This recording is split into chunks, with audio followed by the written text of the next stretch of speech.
Oh, hi, Delane. How are you, Delane? I hope you can hear me. Good morning, Mr. Talking Donkey. Oh, hi! Good morning! Happy Sunday! Guess what time it is? It's coffee time, so it's time to look at the news and see what's up.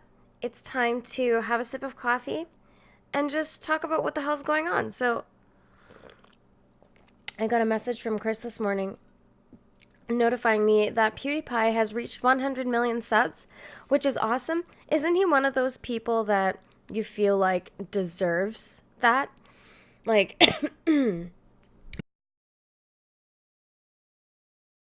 throughout the years, he seems to be one of those people that fame and money and everything hasn't phased at all. He's just like this sweet, lovely creature who's nice to kind of watch, and he'd probably be really fun to hang out with, you know? And he did it real good. So I'm happy for that. Congratulations to PewDiePie. And he got married too, and they had the most beautiful wedding. Him and his girlfriend, or well, his wife now, are so cute together. They really are total soulmates from like the way that they look to everything. They're just perfect. Okay, so now that I'm over that, cheers to your mug, Paul. Hi, Sean. I see you. You ready to hear this crazy story? Possibly the first crime committed in space. Let's check this shit out. First, let me fix my bangs. You know, I've been touching my hair a lot. I don't know what it is. Apparently, it's like is it an anxious tick to always touch your hair? I just like touching it because it's nice and soft. You know? Maybe you would understand if you had soft, nice hair. Oh God, it's Chris. Ugh. Why are you even here? Aren't you supposed to be in your fucking garden? I was actually just talking about you, Chris. I was talking about how you notified me of PewDiePie's 100 million subs this morning. He's awesome. I like Pewds. I think it's way time for me to consider playing Minecraft, right? What do you think? The guy makes, what did Chris tell me, like $50,000 a day? What? I'm not saying I'm going to make that kind of money. I'm just saying, like, the potential is there. Maybe I should Twitch. But I don't want to go all crazy and say some crazy shit like Hassan and then get banned. Because the whole fun in playing games is to be able to, like, express frustration in creative and crazy ways. And even if you may not agree with the twat, I mean, they shouldn't have banned him, you know? I mean, who doesn't know that Hassan is anti-America? You know what I mean? I don't want to like waste energy on petty shit that people do and stupid shit that people do. Like there's big issues to handle. So sometimes I feel like even I get a little bit nitpicky about what people say. And then I'm like, yeah, but we got to be real, right? Like if someone else that we like is going to get in trouble for something like that, we'd be like, fuck Twitch. So you got to be fair and be like, well, kind of fuck Twitch for banning Hassan Piker, even though I'm not his biggest fan necessarily. But at the end of the day, he's just a goofy, silly character. You know what I mean? He's not like that big of a deal. Chris, I will so play Minecraft with you. Do you want to do that? Maybe next weekend we can set up something on Twitch, because why not? It'll be fun. You can kind of teach me. I have to buy it though, don't I? That's the only difference, right? I'll play Minecraft. Dude, I'll play Minecraft once a week. I think that there is something there to do stuff there. There is. I should just do something. It looks really fun too. Let's see. Did you see the Joe Rogan chat with Dan Crenshaw that Hassan was reacting to? I did. I listened to it. And, I mean, I didn't see anything that he said is too bad. I can't totally recall it because it was 3 hours long or something, and I was listening to it at work too. But, if there's anything you want to note to me, please do. Because I'm all ears. Well, I'm one ear. I have one headphone in, even though you're not really talking to me. But you can.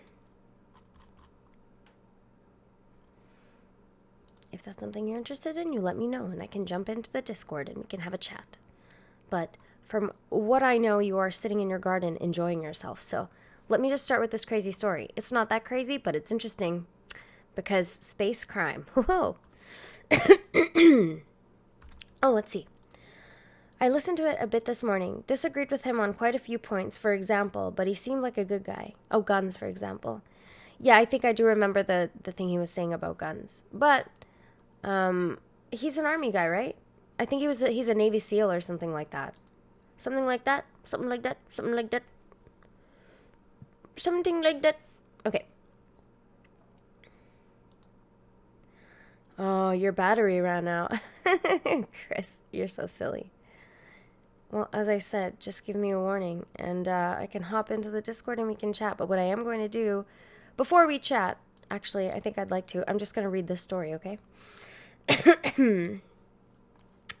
All right, NASA investigating what may be first allegation of crime in space. Oh no, what are we going to do?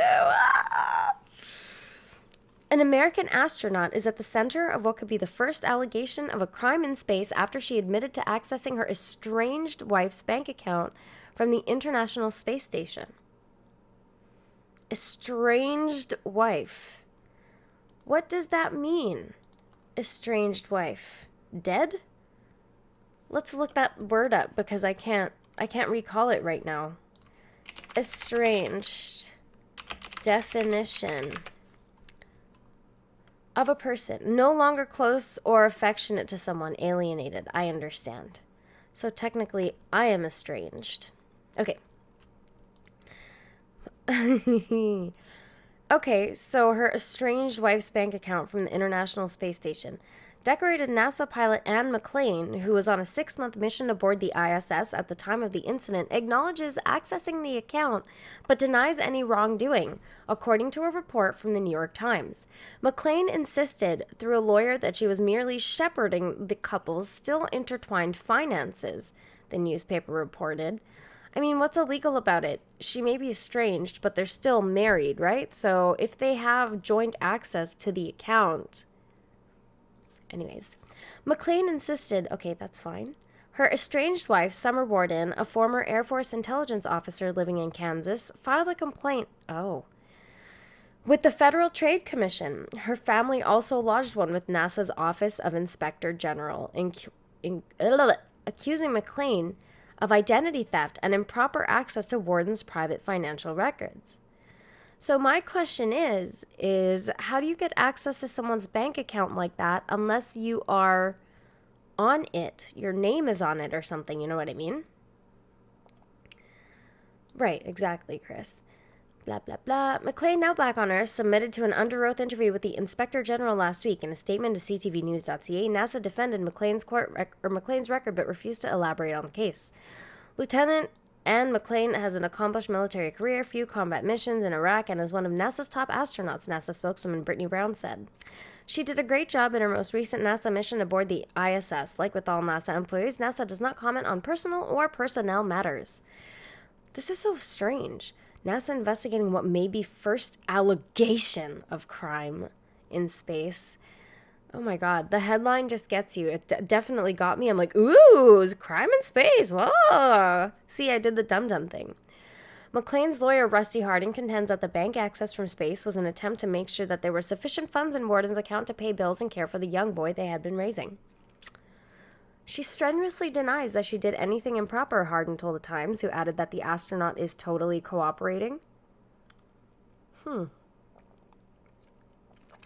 The couple's dispute revolves largely around Warden's son from a previous relationship. Warden, who had previously worked at the National Security Agency, resisted allowing McClain to adopt the child even after they were married at the end of 2014.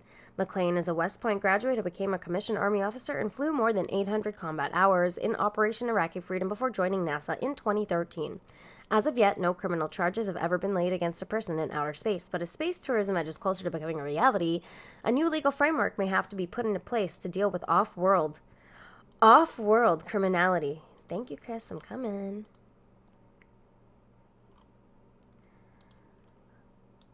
Kneel before your king. Hello?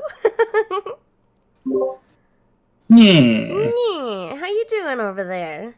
I'm alright. I'm just trying to find some headphones. Just excuse me 1 second. Sure. Yes, my voice is going to activate your speakers.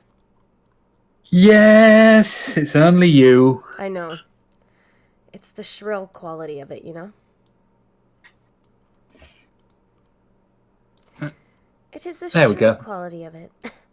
Okay, so you know what I do want to do actually? I think I pinned that video of Hassan Piker losing his mind. I would actually really love to address that because Oh, that clip, that streamable clip. yeah, I think I pinned it in Yeah, the WUT. there's more of that video in existence because I've seen a few response videos to it that show more footage than that. Okay, let's see. Let me get this. Did you steal this off the web or how did you get the streamable link? Probably Twitter. Okay. Oh, wait. I'm going to pause it. I don't want to play this yet. Okay.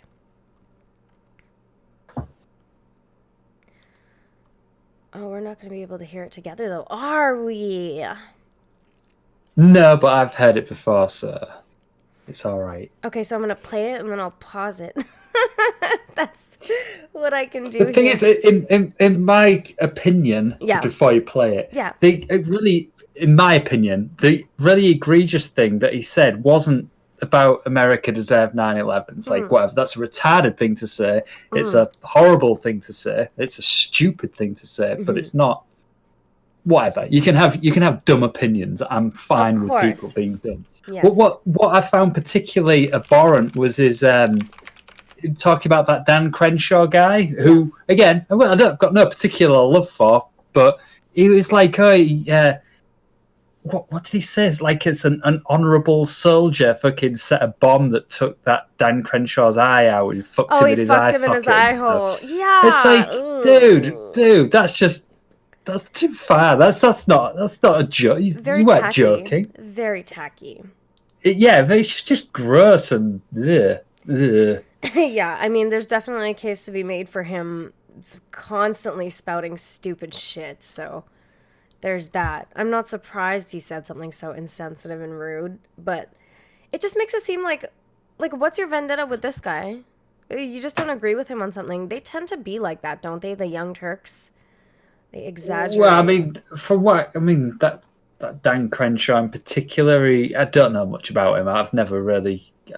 I think I saw him do something with the one of the Google employees, I think, but yeah, he's a sort of right-wing Republican, sort of senior-ish figure, isn't he? And I can see why left-wing, or certainly left-wing people, to the extent the Young Turks are anyway, would have problems with people like that. Yeah.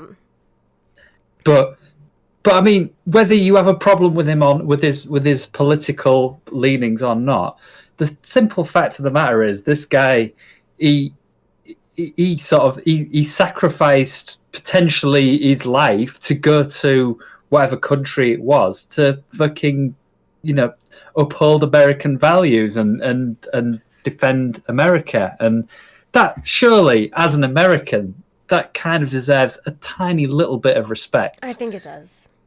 I would have said so. Whether you agree with it, I mean, you can have as many disagreements with him outside of that as you like, but it deserves a bit of respect. So here's what kind of sucks about people like Hassan, and like the way that I'm recently starting to look at them too, is like, as fucked up as it is to us, in some way, those people think they're doing something good. Like, they think their intentions are good because their head is just full of fuck. And what's good to them obviously isn't the same as what we would consider objectively good in terms of behavior or ideology or whatever. Like, what a weird position to be in. Because at the same time, you want to dislike somebody and be like, fuck you. You're like, I can't even feel bad for you. I mean, I can't even... I think I was watching... What was Hassan? He was saying that the Mujahideen soldiers were like honourable soldiers that had fucking, attacked Dan Crenshaw's convoy and took his eye out and stuff. It's like, dude, you're talking about people. You're bigging people up who would fucking kill you as soon as look at you. Yeah. They don't give a shit that you identify as a Muslim. Yeah, they don't care. Because he does, which is fucking weird, because he clearly isn't a Muslim, because he doesn't do anything Muslim-y. It's like he doesn't believe in God. I don't think it's fucking weird, but he identifies as a Muslim. It's like, for fuck's sake. I don't even Um, understand how anybody could accept that. Like even I mean, people who I like, don't. In fairness, I don't know that I've ever heard him say that, but I've heard a few people said that he's said that. but his So family, like I mean, it's you're true. talking about Hassan, right? Uh huh. Okay, so Cenk, obviously his family was at some point Muslim. He definitely was, so maybe it's just like a just something left over from that, like Oh, residual. certainly that Hassan Piker's family are Muslim. Mm, Absolutely, mm-hmm. no doubt about that. Yeah. But that's like saying I'm a Christian because my family's a Christians. I'm not. I'm Yeah, not a it's little bit stupid. Christian. There's nothing Christian about me. But it is weird. Like people do tend to identify with things like that just because their family does, and that's how it kind of persists in our culture and in our lives still. Is because, well, my parents are Christian, so I guess I'm Christian too. My parents go to church, so I guess I go to church too. You know?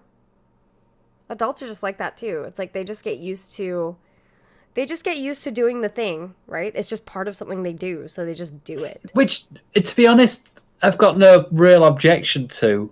But again, this Hassan Piker, he clearly has no clue what he's talking about because, like I Yeah. say, the Muslims in these countries, in Afghanistan or Iraq, or wherever the fuck he was talking about, I think Mm-hmm. it's Afghanistan. Is it? Why can I not say that word? Mujahideen. Mujahideen. I keep getting my consonant sounds all muddled up. You're so Um, cute.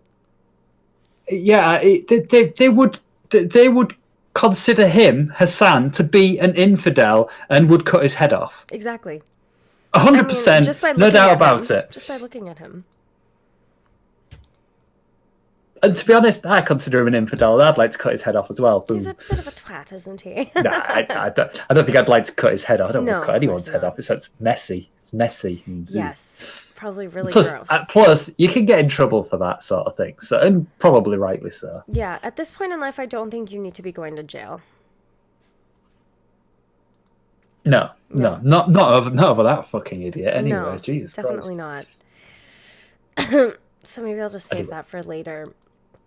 Um, check this story out. So, police investigate racist rant in Richmond, BC parking lot captured on video. In this near you? Yes, this is in Richmond.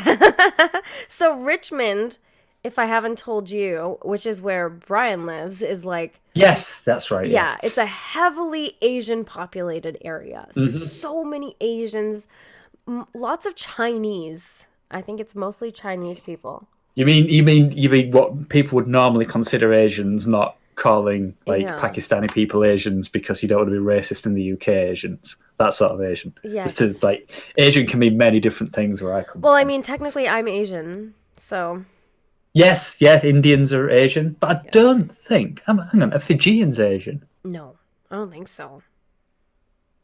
I don't think That's they a good are. question, though. I I don't know, think that. actually. Hang on. Is Fiji in Asia? Oh, come on, Asia. Uh, not sort of. Hi, red It's guy. it's in the region of the world known as Oceania, which includes Australia, New Zealand, and so not Yeah. really. It's sort of in between Asia and So Australia, what basically. happened with my family is like my mom, her mom, my mom's younger sister, and three of her brothers moved here to Canada. Two of her sisters and one of her brothers moved to Australia, so they live in Australia. Hmm. And I don't know. They're nine siblings. Can you fucking imagine being one of nine? The thing is, in countries, I mean, no offense, but in countries like India, you have to have lots of offspring because it's quite likely that quite a lot of them are going to die Gonna of like die. Yeah. dysentery and stuff. So, Mm-hmm. Mm-hmm. um, don't know why That's I what said no happens when you offense to shit in you. the You're not streets. Indian. Don't fucking shit in the streets, you Yeah, I was assholes. going to say, shitting in the streets is gross. Stop doing that. I don't Just don't. understand just like as a matter of course how anyone would think that that's like the thing to do. Well, in fairness, I'm sure most of them would probably rather not. But if you don't have a choice, you've got to shit somewhere, aren't you? So gross. Do you remember that video that internet comment etiquette did of like Asian people shitting through their pant leg and like shaking it out? I do. That's. I How mean, on earth is that the day that we were talking about all our stories? You guys were talking poo oh stories. yeah, yeah, yeah. Hey, good. That was Chinese people on internet comment etiquette, wasn't it? Yeah, yeah, I think so. Some kind of Asian. Honestly, it's so racist. Yeah, I think you know what's so funny is like Brian was telling me he's like, "Haven't you ever been to there's this Chinese mall. I can't remember what it's called now, but they have like all these very Asian centric stores." And like he's like, "Dude, there's parents who walk in there and let their kids shit in the plant pots." And I'm like, "What?"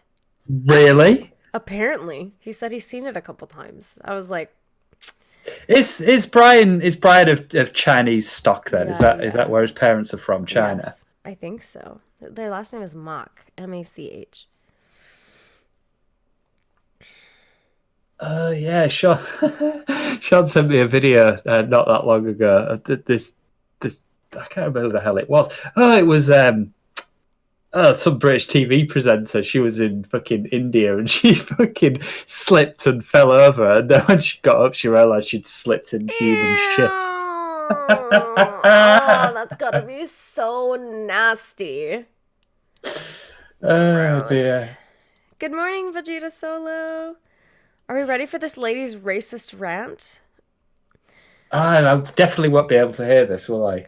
Well, I'm gonna God read damn it. it. I'm gonna read you the story first. Oh, sorry, it's a text. I'll be able to. Yeah, okay. Yeah, so what I'll do, Chris, is I'll just put it in the Discord, and then That's a if you good want, we idea. could 3, 2, 1 together when I get to play it, okay? Warning, graphic language used in video. Police are investigating a confrontation caught on video in a Richmond, BC parking lot Friday afternoon that saw a woman yell racial slurs at a family over a parking dispute. So I just want to tell you and give you a little bit of background on this. In Richmond, this is actually a problem. So during Christmas time especially, you see this a lot. People are looking for parking driving around the mall, and if there's any potential for a conflict to start over a parking spot, it will. People get out of their cars and yell for parking spots. Like, it's that I bad. mean, that happens everywhere, doesn't it? Happens here. Yeah, I mean, I guess so. I've just seen it a lot in that particular parking lot. And man, people get real rude with the Chinese because everybody already thinks they suck at driving, which they fucking do. And then the parking disputes on top of that. Hashtag not all. Then again, I'll see what your friend Brian does with his fucking windscreen. Oh So, my God. He really does, I think, drive way too close to the car in front of him, or he's always stuck in a situation where he's like behind a truck and it's like, dude, move. But he does he do actually, like a lot? Does he do a lot of highway driving? Because that'd yes, do it. he also takes it like he takes it camping, right? So he's always in areas where there are a lot of rocks, and if anyone's in front of him, the chances of a little tiny pebble being flicked out of their tire onto his windshield is so high. So, Yeah, yeah. That combined with following too close could be a thing. yeah, yeah. All right, ready? The video, which initially circulated on the social media platform WeChat, shows two cars parked with their front bumpers touching outside the Richley Square shopping center. One of the cars had crossed over the painted white parking lines. When confronted about it, the driver of the car parked over the lines gets angry. "You don't know a damn thing. Go back to China where you belong."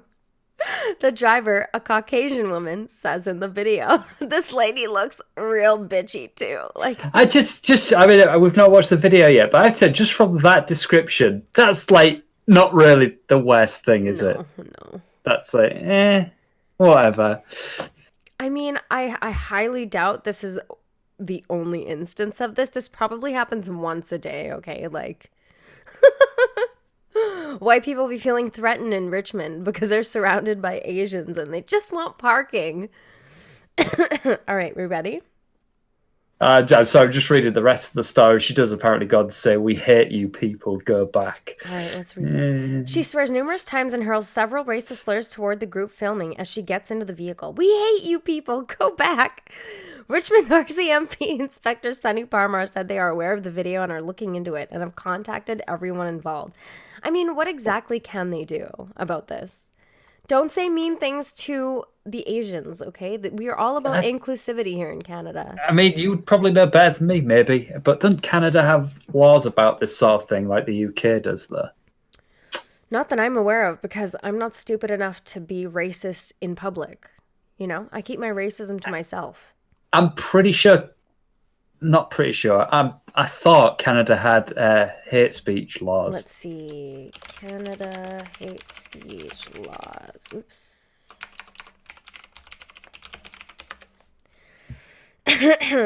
Section 319 makes it an offense to communicate statements in a public place which incite hatred against an identifiable group, where it is likely to lead to a breach of the peace. The Crown prosecutor can proceed either by indictment or by summary process. So when you say what can the RCMP do, well, that's what they can do. Yikes.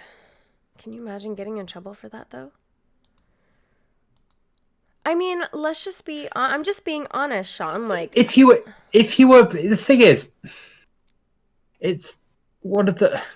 I think it's 6 of one and half a dozen of the other, to be perfectly honest. I think, to a certain extent, everybody needs to fucking toughen up a little bit. Yes, I and agree. Not be such fucking whiny little bitches. If all this woman was doing was being a cunt, then you should have just fucking laughed it off and walked away or whatever. Kidding. Yes. But somebody, and it was it even the person who people who recorded the video or on the receiving end of this? Was it even them that reported it to the police? I mean, it very well could have been somebody who took offence on behalf of the people being shouted at. Exactly. Which is quite likely, actually, because, I mean, Chinese don't give a single fuck about really what you don't. think about them. They really They just don't care. I'd be very surprised if it was a Chinese person that reported this, to be honest. Honestly, in terms of the way that they react to these things, it's so ideal. Because imagine if it was a Muslim person, there would be a news story on global TV and everywhere. You know what I mean? Mm-hmm. Like, Chinese people are like, all right, fuck you, you're mad, I don't care. You want the spot, take it. Just let me do my thing. Just get out of my fucking face. They don't even respond verbally, you know? They just kind of look at you like, really? It's kind of funny. Okay, so yeah, I mean, they just don't care. In my experience, it's not something that, like, I've never been to China, but from what I understand, the Chinese are racist as fuck. They understand racism, of course, yes, and I don't think they care about it in the same way that people in the in the Western world seem to. The thing is, I think it's obvious that there just are some things we don't like about other races, just as there are things that other races don't like about us. This is just part of living in a multicultural society. I honestly don't think it's that. I think if somebody commits a minor infraction against you, like, you know, the fuck up your parking or whatever, then you will just get mad at them for that, and you'll pick the easiest superficial thing to have a go at them at, or to have a go at them with, to sort of air your exasperation at the way that they've acted. Yeah, but I'm saying, and like, it just makes sense. That's perfectly normal. Yeah, that's right, but it just makes sense to, like, when you have a mixing or a melting pot like this, there's just going to be certain practices that are obviously more cultural, but they come from certain races, right? That are just going to clash sometimes, and that's okay. But just don't, I don't know, you just can't be hateful out in public. The thing is, this woman here, I'm not trying to defend her, but do you honestly think she'd have been, you know, milling about with Chinese people in the store and stuff and fucking hating every second of it and hating every person? Of course you fucking wouldn't. No. If there'd have been a Chinese person serving her at the checkout, she'd have been perfectly nice to them. Yeah, exactly. You know, She's obviously in Richmond, Chris, like the most Chinese place in the world. So, besides China, I guess. Yeah, it is. It is with what you've described to me about sort of the Vancouver area. It's very sounds very interesting the way that all the sort of ethnicities have clumped together into their own communities. It's very bizarre. Yeah, so But, I mean, I guess that happens here too to a certain extent, but it's I not mean, it certainly not happens where I live. pretty much everywhere. I think you will find a little bit of mixing here and there, but generally, what you're going to find is that, like here, just here as an example, right? Like Surrey is known as the East Indian Enclave. Like all the Browns are in Surrey, the Muslims, your Hindus, your Fijians, and your Indians. It's mostly that. And there's like, Amy, Fijians are black. well, whatever, they're Hindu, so. And then there's like pockets of Filipino people, popping up everywhere now. But then you go to Richmond and it's all Asian Chinese. And you go to Vancouver, North Vancouver, West Vancouver, it's all white people. And same with White Rock. Like South Surrey White Rock is all senior white people. Because nobody else can afford to live there. Well, the Chinese can, but they prefer is it not a split on sort of economic class then? So like I don't know, the your landlords, they're obviously in a certain economic class. Yes. But they live where they do because that's where the Indians live. Right, I think so. But I mean, I don't think they could actually afford to live in a place like Vancouver. You know what I mean? Like the only reason my grandparents. Well, that's kind of what I'm getting at. So Richmond, you said, is very Asian. Is that sort of a class up? Yes. Then I see. In terms of finance, I see. So I see. Richmond is really expensive to live in, and then there's Vancouver. So do you get some Indian people living in Richmond? Obviously, you must. Oh yeah. If they can afford it. Yes. So it's more of a split on. It's more of an economic split than it is a. Of course it is. Okay, I know that's interesting. Yeah, and it is kind of interesting because like. So what you're saying is Indians are the poor scummy end. Yeah. I think that's what I heard. The scummiest part is actually white, white and native. I see a Peach Bailey Hi, in Peachy. the chat. Good morning. Well, good morning from here. She's 19 hours ahead of me, so. I was going to say it's like 4:30 in the afternoon for me. For you, not for her. It's for me. So I wouldn't say good morning either. I'd say good afternoon. But I'd still be wrong because for her it's good evening. Yeah. I think. Good evening, good morning, good afternoon. There you go. We got all our bases covered. Let's continue. Who gives a fuck? Hello. Let's just say hello. Hi, hello. Hello there. All right, so Amy Zhu, who filmed the incident, was at the mall to accompany her mother to a doctor's appointment and do some shopping with her 3-year-old daughter. She said she noticed the cars touching when she returned to the parking lot and waited for the other driver to try to resolve the issue. So you're right. It was this other girl who filmed the incident that probably was the one who got offended. The lady who was getting yelled at was probably just like, what do you want? Like, fuck off. Yeah, get off my back. Yeah. She just denied and asked where I'm from, Zhu told CBC. I said, this is not the point. The thing is that we've got an accident here. Zhu started filming when the woman began yelling and swearing. My daughter was so frightened, she said. Oh, I already hate this person. I know, right? The first thing for me to do was calm down my daughter, not argue with her. Yeah, but you pulled out your cell phone, you see? Zhu's husband, Fang Zhu, said that Saturday morning... Apparently it's pronounced shoe, not zoo. Shoe? That's what Peach says, and she's... Yeah, she would know. Qualified? She would know, yeah. Fang Shu said Saturday morning that he was filing a formal complaint with the RCMP. CBC News spoke with a woman by phone who identified herself as Carla Waldman and said she encountered a woman in the parking lot after grocery shopping. She confirmed her car was touching the other woman's license plate, but said she does not regret the racist language she used in the video. I mean, probably wouldn't hurt you to say sorry for that, but whatever. Oh my god, I do not regret anything I said to her because she was a very mean person, Waldman said. I don't care what they're calling me. I am not a racist person. No, you see, that kind of backs up what I was saying. She's probably not a racist person. Yeah. She was just using whatever, the easiest external thing to grab onto to sort of project her frustration. This is what we call an ad hom pause, okay? Okay. This is an ad hom pause, this lady who's just frustrated because her car got hit. Oh boy, are you ready? You want to 3, 2, 1 this? Okay. All right, let me know when you're ready and then I'll count. I'm ready. All right, 3, 2, 1, play. I don't want you here because you can't drive. Oh my God. You crossed the line. Oh, is it buffering? You don't know a damn No, that's all right. Go back to China where you belong. Oh, shit. Chinky, chinky China lady. Chinky, chinky, China lady! Oh my God! Chinky, chinky, China lady. Can you believe she said that? Right. Okay. Cute. So I didn't realize that it was that way around. So it was actually the white woman who'd got it wrong with parking, which is interesting. Not the Chinese person. Yeah. So that's interesting for a start. That's why it is so retarded. She was cunty, but like I said, it wasn't. She's not.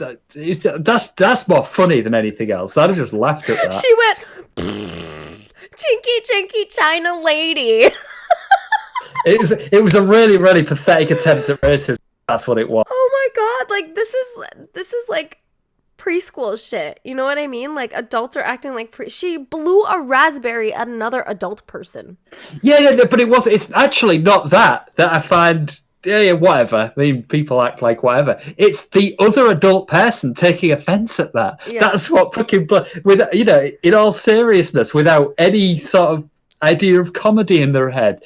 Hilarious. Would you not have walked away from that encounter laughing? Yes, of course. Because I would have done if I'd have been on the receiving end of that. I'd be like, what the fuck? I was an adult human being acting like that. Jesus Christ! Oh my God! If someone went. You shit in the streets, Indian lady. I just start laughing so much. Like, what else do you do in the face of that? The first question in my head would be like, is this real life right now?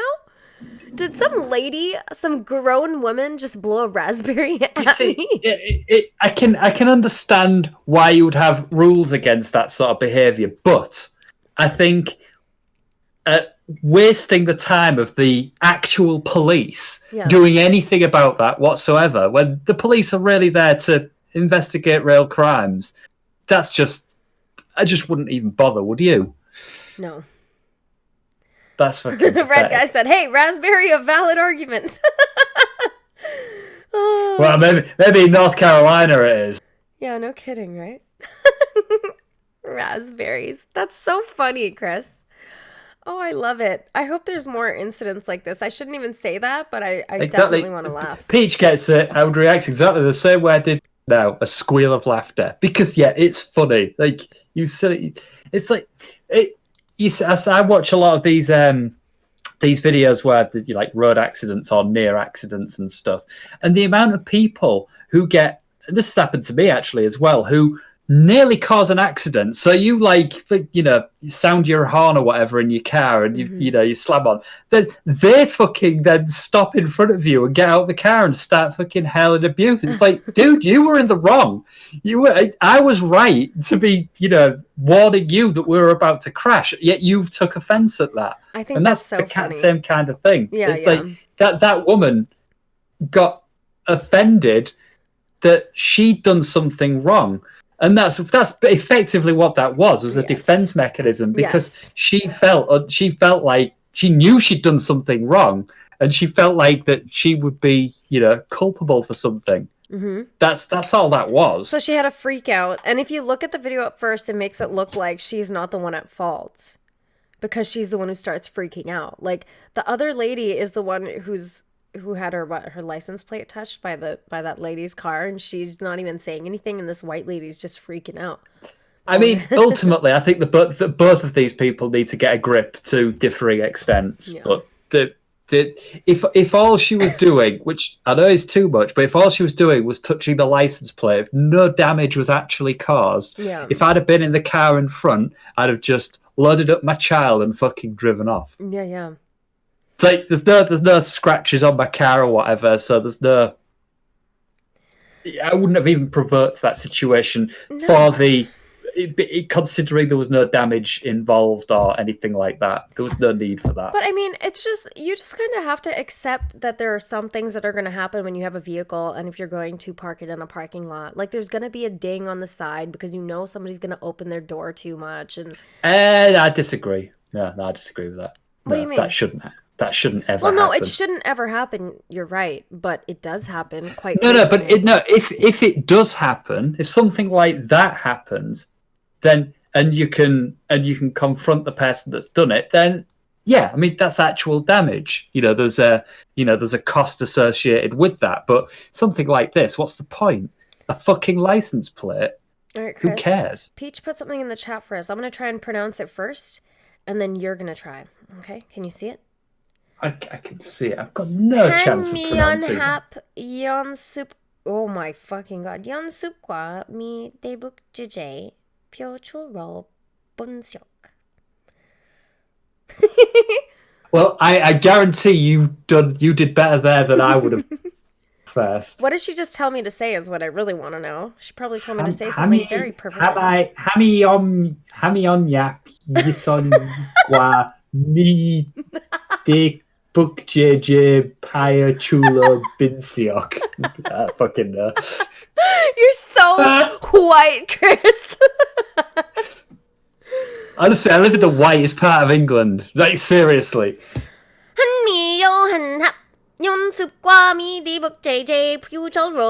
You see, you can tell Amy's had more exposure to actual, like, Asian people speaking, because I just haven't. The only Asian people I hear speak are at work, and I normally hang up on them as quickly as possible and say, well, you couldn't fucking speak English. Oh my god. Oh, it's Korean? Oh, she's teaching me Korean. Oh, is that what's on the screen? What? There's Korean writing on the screen of the stream. I guess. Oh yeah, right here because of this story. North Korea tests super large multiple rocket launcher. Look how happy this fat fuck is. Isn't that scary? I don't like seeing his happy face with the words super large multiple rocket launcher.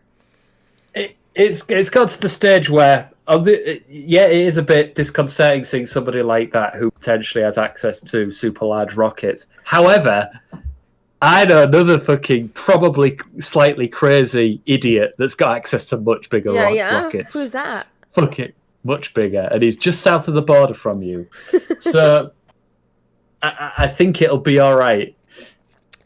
Oh no, what are we going to do? Yeah, I mean, North Korea ain't shit. If they do something, you know that the USA will come in and do something silly. But why are they even testing, though? Let's see. Seoul, Korea, Republic of. North Korea said Sunday leader Kim Jong-un supervised the test firing of a newly developed super large multiple rocket launcher, another demonstration of its expanding weapons arsenal, apparently aimed at increasing its leverage ahead of a possible resumption of nuclear talks with the U.S. All right, then. The North Korean Central News Agency said Saturday's weapons test was successful and cited Kim as saying the rocket launcher is indeed a great weapon.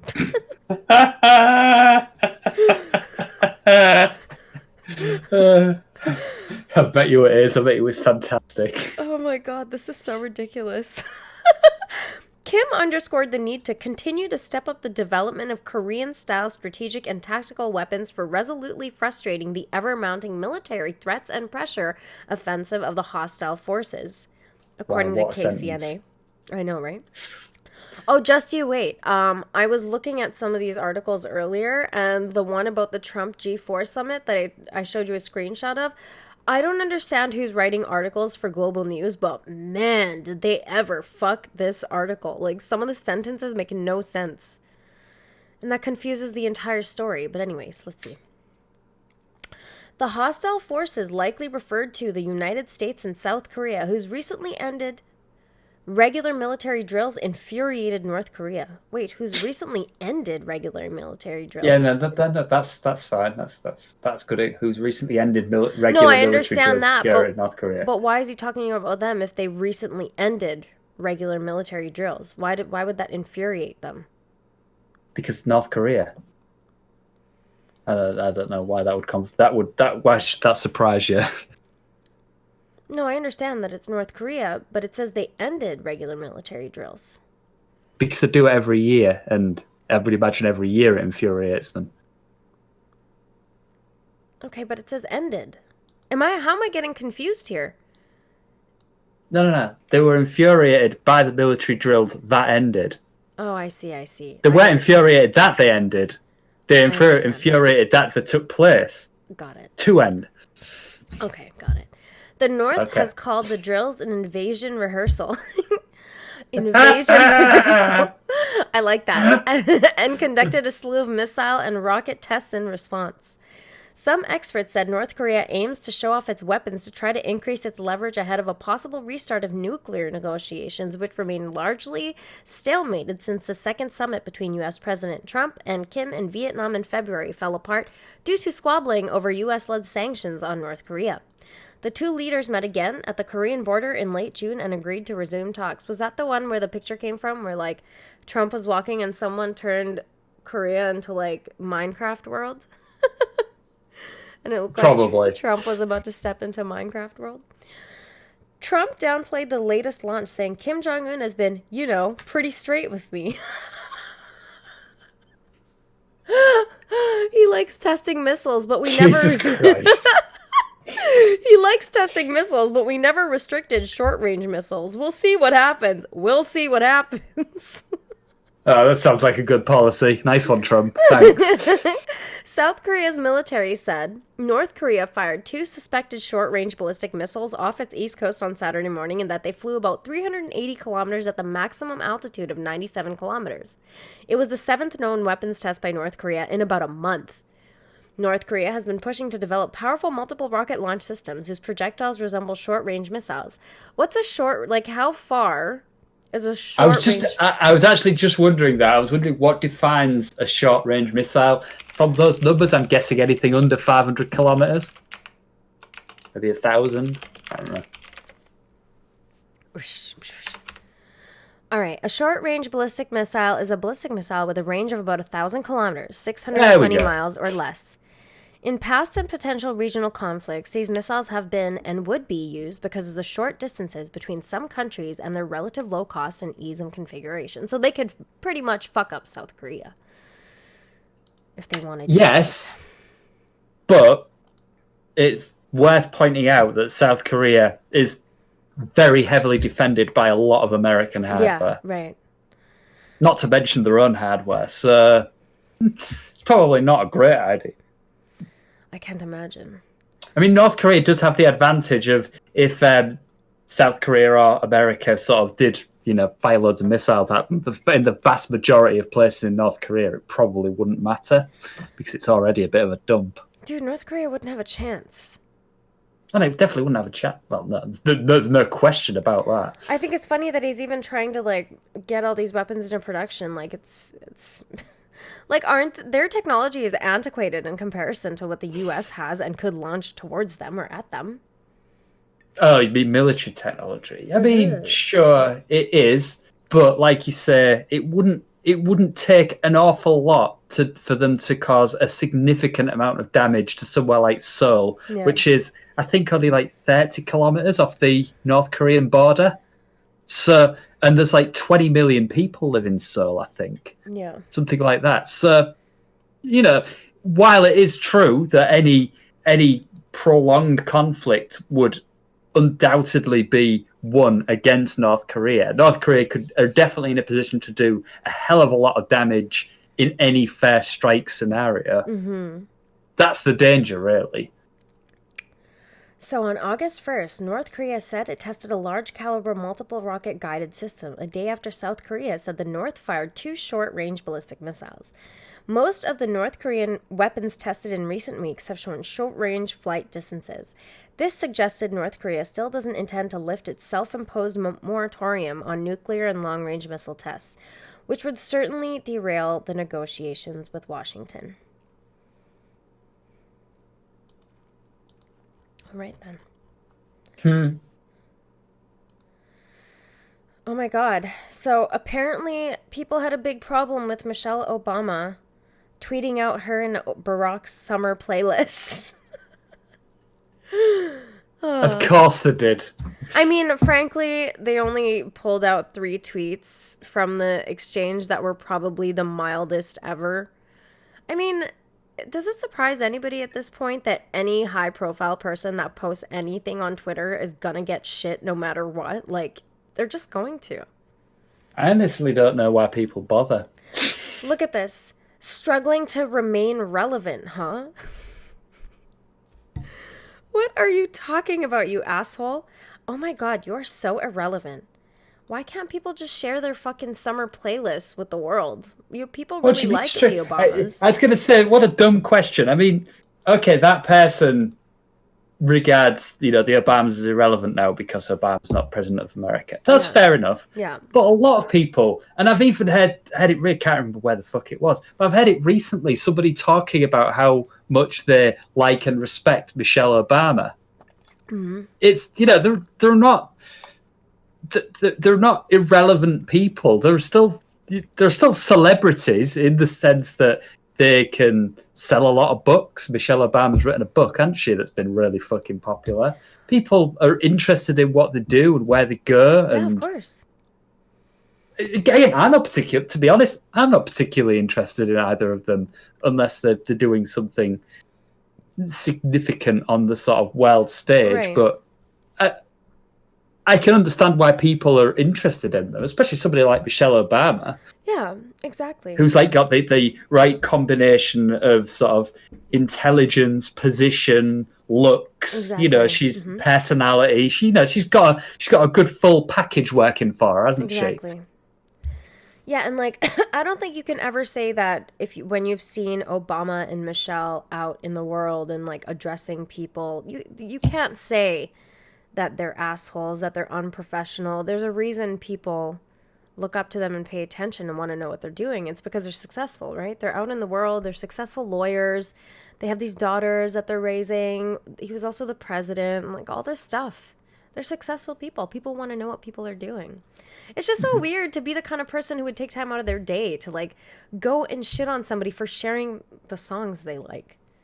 With that said, I mean, taking time out of their day, I don't know if I'd class a one-line tweet as taking an awful lot of time out of your day, but unless they spent a lot of time thinking about out of your day. Yeah, if you got nothing, what if you sat on a bus or a train going to work? Why not?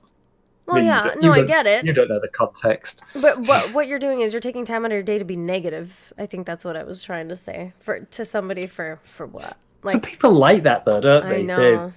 They thrive off getting any kind of recognition for anything that they do during their day. So that's just the internet. That's just not. I mean, it's not really the internet. That's people, human beings, isn't it? Yeah.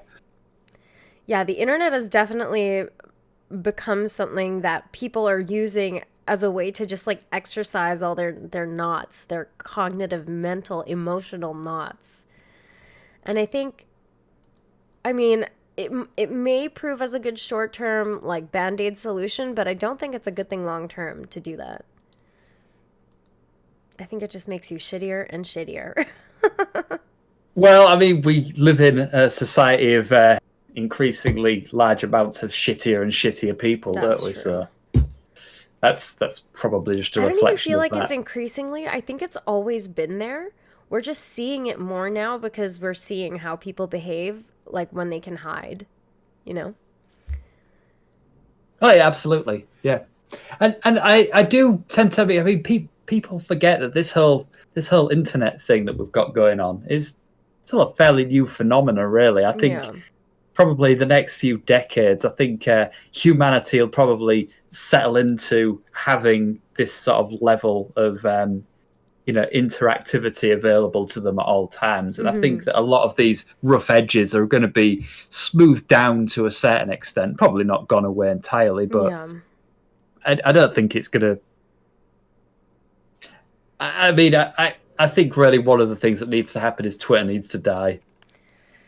Don't get me wrong, I like it. I like the platform, but I think for the good of humanity, I think probably it'd be better if Twitter just, fucked off, and Facebook too. I'm, equal opportunities social network hater. Quite like YouTube though, to be honest. I know a lot of people have problems with YouTube, but out of all of them, YouTube seems to be one of the better ones But of the large. we're talking about problems for creators or problems for just people who use the platform, because it's kind of understandable if creators have a problem with YouTube because they're just a little bit annoying to deal with certain things, and you're just like, what's gonna get me banned? Am I gonna say I tend to get the impression that a lot of the problems with YouTube that creators have with it are a sort of reflection of the scale of YouTube, which Got I it, don't got it. think Yeah. I don't think a lot of people can really comprehend. So YouTube has to rely more and more on, and has had to rely more and more on automatic sort of algorithms and Yeah, it's a whatever to vocal do. minority sort of thing too, isn't it? Because like you are gonna hear more loudly from people. This is it. I mean, the vast majority of the time, don't get me wrong, I've come across these sort of instances as well, but a lot of the time, like I watch a lot of sort of car repair YouTube channels, and I watch a lot of Minecraft YouTube channels, and I watch a wide variety of YouTube channels, and by far and away the group of people that has the largest problem with YouTube and the way that it acts and reacts to things are the political commentary Yeah. section. Yeah. Specifically, sort of That's a the good point. anti SJW types. That's not to say that I've definitely come across like Minecraft creators and various other creators who've had issues, but it tends to be singular issues that actually are sorted out. And it's not issues that will reoccur, because for the vast majority of the content that produce is completely in line with the kind of content that YouTube wants to show people. Yeah, that's true. So it depends on the bubble that you're in, but I can quite easily see it that you could probably have hundreds of channels that you subscribe to on your subs list, and you don't even know that YouTube does any of these, these things that we might consider particularly egregious. Yeah, so here's a question. What about all the gamer channels getting demonetized? Ugh, I can't believe. If you're an adult and you use the word yeet, kill yourself. You broke up when you said use the word stop. Oh, yeet. Yeet. I don't know what that's got to do with demonetization. I'm guessing yeeted means removed. I don't know what terms these kids use. Someone said, what about all the gamer channels? No. In yeet, something that you said when you like they used to say gibbing when you killed somebody in a game. Isn't that what? I guess don't know. so. I don't know. I guess so. Well, he just said it means deleted, I guess. It's another way to say deleted.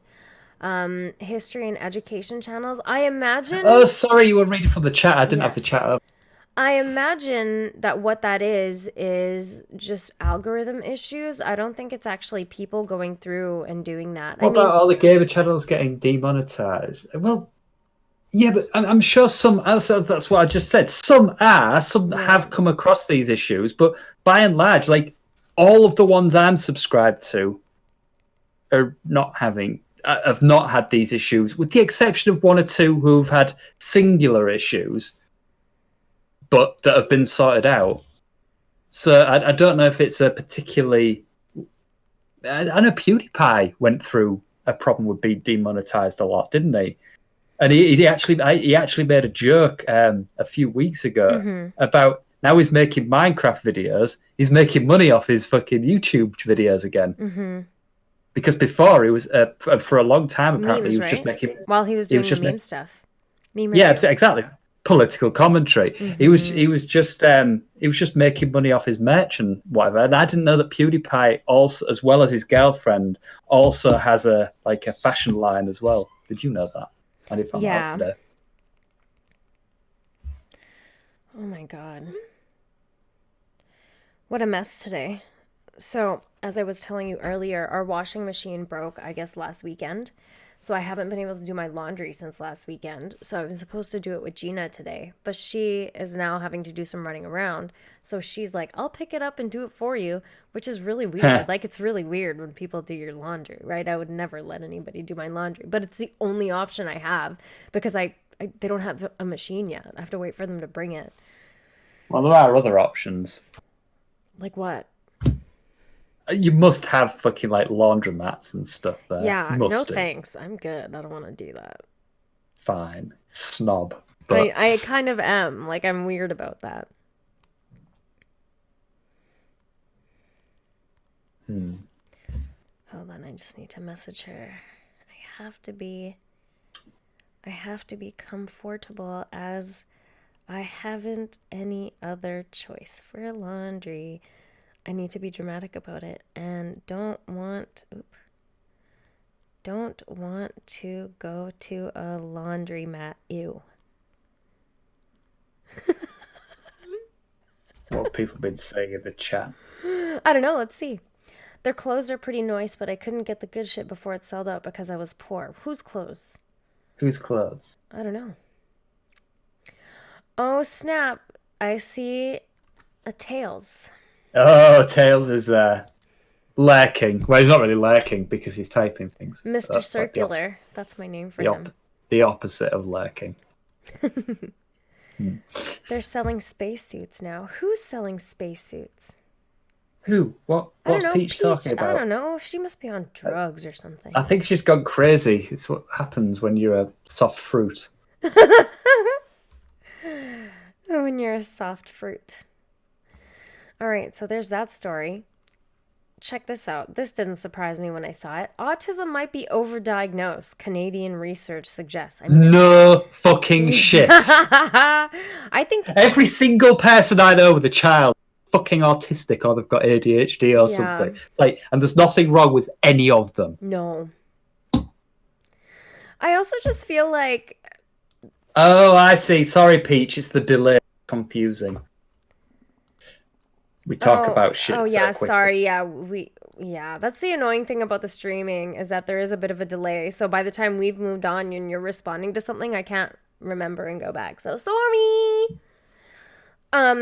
It is not surprising to me that autism is overdiagnosed. I also feel like parents are not prepared to deal with the way that toddlers just are. Like, they're going to be rambunctious. They're going to be highly energetic. They're going to be wow, whiny. this 3-year-old's had to deal with. Let's fill it with drugs. That'll fix it. Which, I mean, to be fair, it will fix it, but it's going to cause you other down the line. Right. And the thing, I'm actually going to restart Discord because it's just cutting out. Okay, so just give me 1 second.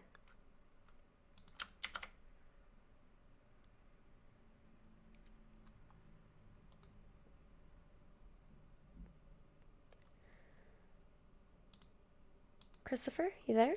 And I'm back. No, yeah, you were cutting out for me as well, so I've restarted as well, just in case. Okay, so if we need to, or if you need to, if you feel it's still doing that, just feel free to change the server region too, because sometimes I find that helps. Okay.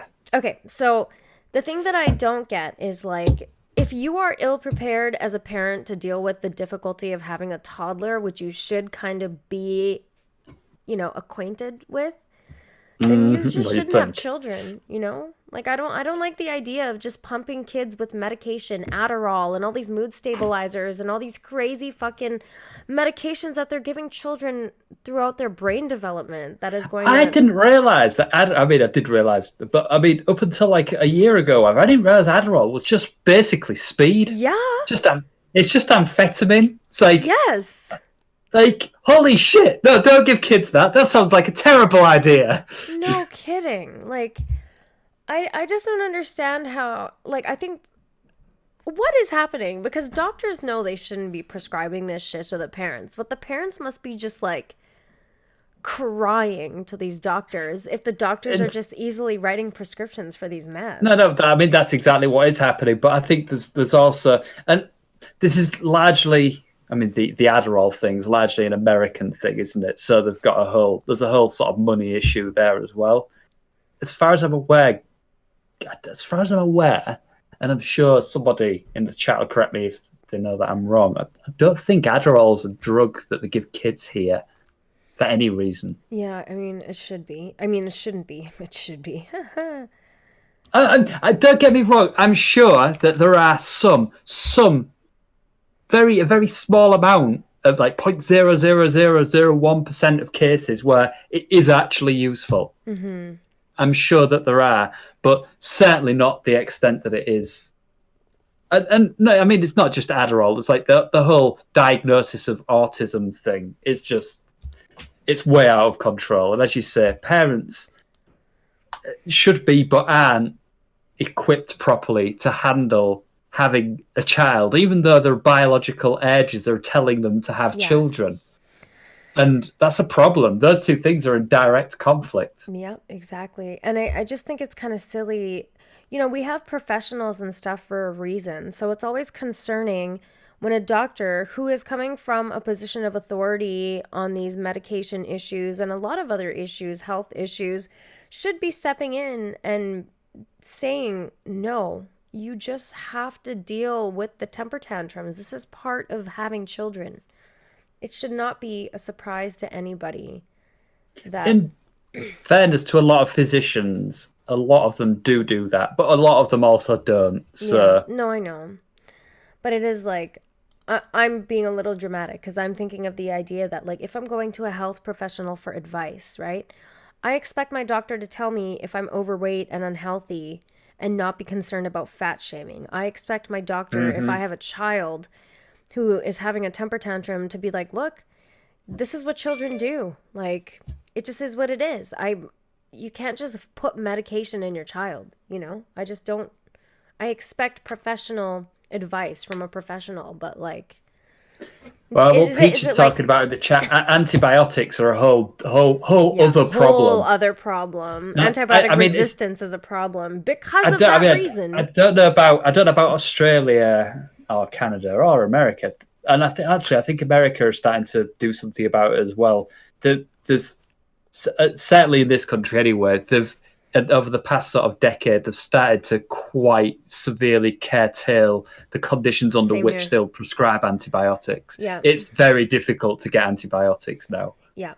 So we You have have to adverts. really fucking need them. We have adverts in our bus now that talk about like antibiotic resistance because you know the other thing that's really stupid too, and I've noticed people do this if you like live at home with people and like one person gets a throat infection, they don't finish their cycle of antibiotics, and then someone in the family will get a throat infection and start taking the antibiotics that were not prescribed to them because they're just available, and it's like, I've had this before. So I was talking to an immunologist, who, interestingly, about that, and I'm guilty of this as well. When you're given a course of antibiotics, people tend to take them until they feel better.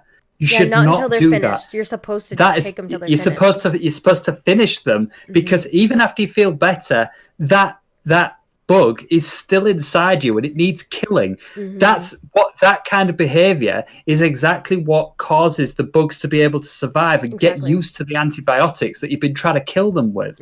So that actually makes the problem worse. Yep. So if I ever do get prescribed antibiotics again, which I probably won't because they probably won't work by the time I need them again. Yep. Then I'll definitely will not be making that mistake. I'll make sure that I finish the course. Oops. Yeah, they totally destroy your gut bacterial ecology, which is incredibly important for mood stabilization and for digestion and stuff and for collecting nutrients and whatever. As soon as you start fucking with your gut bacterial health, which antibiotics do very well, it starts causing other problems, immune problems. So it's just not good to take antibiotics unless you need them. And like take them as directed. It says that on the bottle, you know? Yeah, I was gonna say if you don't people who go to the doctors and want antibiotic because they've got a cold or whatever drive me insane. There's actually I'd probably be the exact opposite. I don't want antibiotics for any reason. I'm not if it comes to it, if I'm told that I need to take them, then I will, but otherwise no, I'm not interested. Yeah.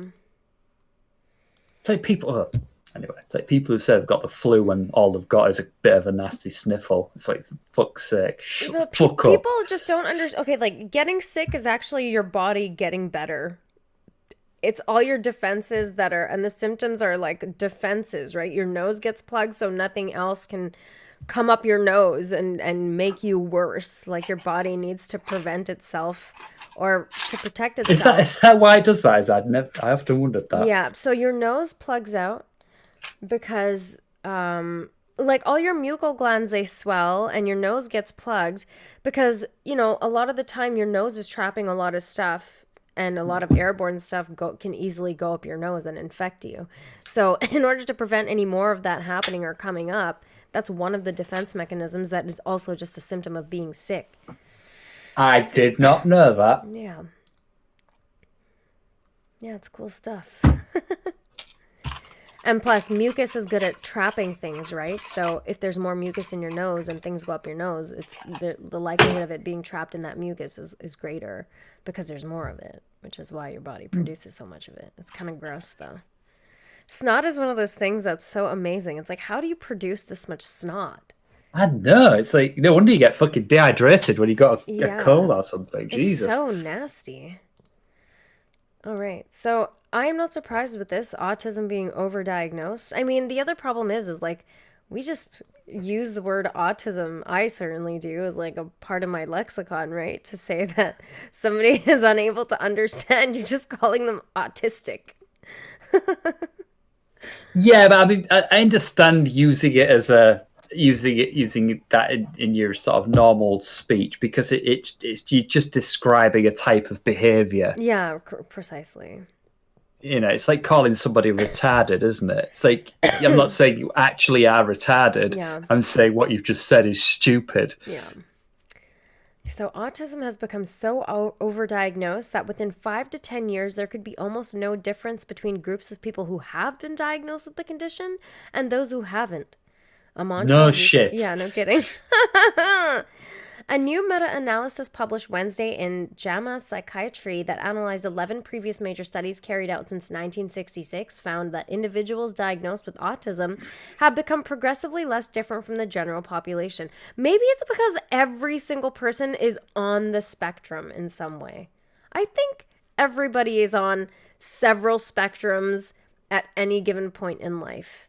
Like, Probably, yeah. normal That seems reactions to reasonable. people are like need some kind of DSM designation of some mental problem. And it's like, hey, assholes, when are we going to realize that, like, if there's a stimulus, we as organisms are just going to react to that, and not everybody is going to react in the way that you should expect them to. They're just going to react. And maybe it isn't autism, and maybe it isn't depression. Maybe it's simply a reaction.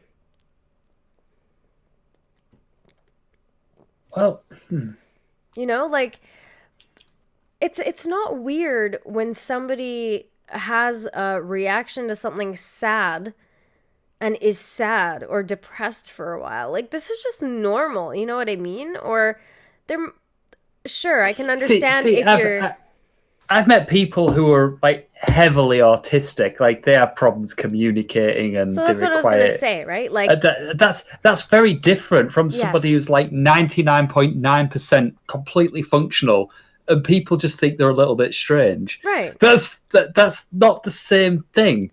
No, and It's like a very prominent aspect of autism is like a lack of emotional reaction or an inability to make a connection with somebody because you don't share like the entirety of like theory of mind, where if you talk about something sad, like some people can't connect with that or whatever. Like, that's what people will say is autistic. Oh, you have no feelings. Oh, like, how could you not react to this like this? You don't have feelings. Somebody died. You should react to this. And they'll take that and say, oh, you're autistic because you didn't have an emotional reaction, which every normal, healthy human being would have to this. Right? That's what people equate autism to, like colloquially anyway, which I don't know is entirely accurate. Like, I think there's an aspect of that that's accurate. as you said, there's a spec. Yeah, there's a spectrum. Everybody's on that spectrum to a certain extent. It's a lot of what this is, and it's quite frustrating, is that as we said before, parents are not well equipped to be able to handle dealing with a child, and then they're taking them to the doctors who are basically diagnosing them with humanity. Right. And it's like, yeah, because they're a little human, for fuck's No sake. kidding. It's so fucking strange, right? Like, we treat people like they're computers, and then Yep. What Peach said right there. But like, if your kid just likes video games, stop medicating them. Exactly. Yeah, no kidding. All So right. So, that's the thing that kids do. In fact, yeah. a lot of these things, a lot of these affectations are just things that kids do. Exactly. So be acting out and being rambunctious and all those things we talked about, having excess energy. Yes, that is what children do. And all of these problems are exacerbated completely by the problem that we've already referred to numerous times of parents just not being equipped to be Exactly. able to deal with these little human beings. Because I don't know if anybody's noticed, but human beings are fairly complicated little machines. Yes. And they're very, very easy to fuck up in a myriad of different ways if you don't treat them properly. To be honest, oh God, and people hate me using this comparison. It's exactly like a dog. More complicated than a dog. I'm with you on this dog thing. But it's very like a dog. The amount of people that have problems with their dogs, and that the problem with the dog is 99.9% of the time never the fucking dog. Right. It's the owner of the dog. Right. That and kids are exactly the same, but times a million. Yes. They're way more sensitive and complicated than a dog, and a dog's already pretty fucking complicated, and people fuck that up easily enough. Yeah, it's actually really crazy because the dog is dependent, just like the child is dependent on the owner, right? So they're very sensitive to any shift in the mood or any shift in the environment, mood-wise, to their owner or their parent. So if you are going to behave a certain way, don't think that's not going to affect your child or your dog. Why do you think people who are tense and stressed out have dogs who tend to be very tense and stressed out? You know, like the dog reacts more aggressively when the owner is like one of these tense, angry people. And why wouldn't that happen? Right, the thing that people get backwards about that, and this word for me, getting a dog, this is exactly why I got a dog, because you have to behave a certain way to keep the dog in a certain state of mind. Exactly. So it's a good dog, so it doesn't chew stuff, so it doesn't bark all the time, Yes, blah blah blah, exactly. all that shit. And that is what helps you, forcing yourself to become of that mind. Right. Whereas people expect a dog to cope with whatever fucking crazy shit they've got going on out of Same their with head. children. And this children. exactly. And that's not the way it fucking works at all. It's actually crazy to be on the outside. Like, I know a lot of people will be like, oh my God, you guys don't even have fucking kids. It's so much easier to look at things from the outside and be like, you should and shouldn't do this, this, and this, right? Like, The thing is, I haven't got a kid, no, but I do have a dog, and I do know people with kids some who've been successful with them, and some who haven't. yeah. And I've noticed patterns. I might be That's wrong, precisely but I've it. noticed patterns. Right. And you recognize from other people, you know, the lessons I learned the most from other people is how not to be. So first of all, my parents were a great example of how not to raise your children.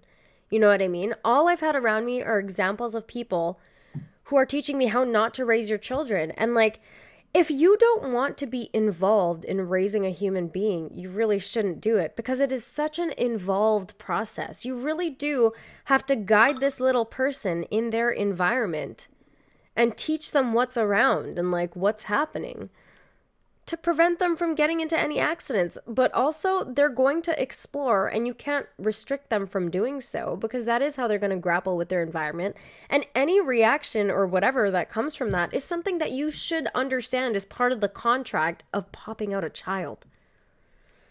I've got a friend who lives not very far away from me, actually, really fucking close, just around the corner, who I've not been to see for ages.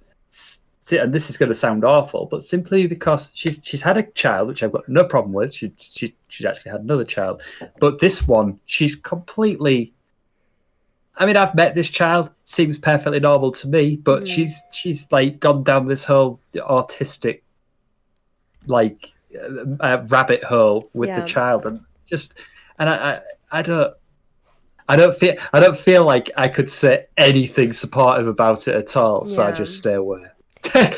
Yeah, and So really, I'm being nice by staying away. yeah, it's actually sometimes it's difficult to see something where you're like, dude, the answer here is so obvious and how you should be behaving. Let me help you out and just tell you that you shouldn't do that and that's not cool. And I can explain to you why. But then it's like, do I even want to bother? Because this person's gonna get so upset.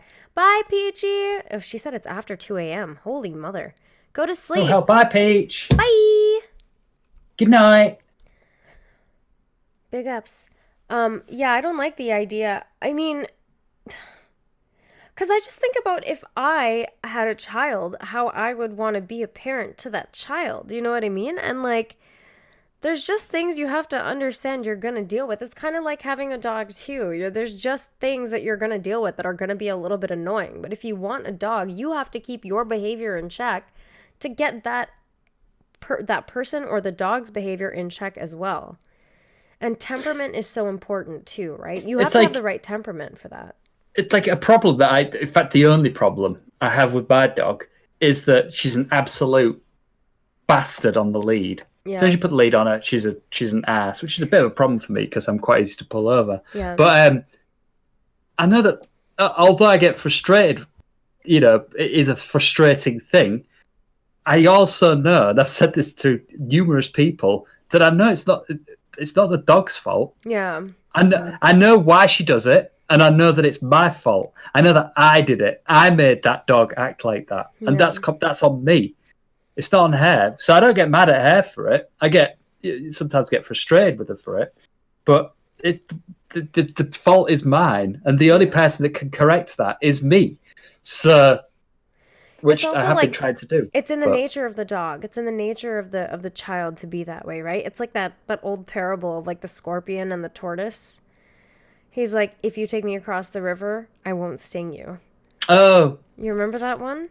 And then he gets on the tortoise's back, and then they get halfway across the river, and then he stings him, and he's like, it's my nature. Like, hang on, was it a tortoise? Or scorpion and something. I think it was a tortoise or some kind of turtle. I don't see how a scorpion could really hurt a tortoise. So I don't think it was that. Hang on. Something that it could sting that would die. Well, that's basically any fucking animal that can swim, isn't it? Yeah. So if you want to check the parable, I'm looking it up. Correct me. Scorpion and the frog. Oh, frog. Okay. My bad. I would never have guessed frog. Yeah. Oh. Right. The original Russian version, it's a frog. In the more European version, it's a fox. It's a fox. Okay. That might be the version that you were thinking of. Maybe. I don't know where tortoise came from, but... Well, you were thinking of the tortoise and the hare? Maybe. I imagine. I was just that's thinking where mine... amphibians. When you said tortoise, I immediately thought, why are we talking about this? Shit. I was talking about it because the point of the parable is to illustrate that there are some things that are just in something's nature, and you just have to contend with that. You have to understand that, right? Like with dogs, like with children, it's just in their nature to be a certain way. And you're not going to change that. You're right. You can't act against it. You just have to kind of recognize that point. Well, no, you can't. You can't act against it, but what you can do is manage it. Manage it is a better way to say it. Yeah. So, because acting against it actually... Certainly with a dog, and I'm guessing, and it is only guessing, so I haven't got one, with a child as well, acting against it actually makes it worse. It's like saying, don't press this button. Yes. It's like, what's somebody going to do? They're going to press the fucking button, aren't they? Of course. But with my dog's pulling on the lead problem, the way to solve that problem is to manage the issue. Yes. Which I have been working on doing over the past couple of weeks. That's what everything is about, isn't it? It's not about controlling. I wouldn't say managing is really a control thing. I would say it's more just being organized about how you approach the issue. I mean, I guess ultimately you are doing it for the purposes of control, but I mean, that's kind of what you've got to do to live your life, isn't it? You've got to control your environment, otherwise you can't fucking live.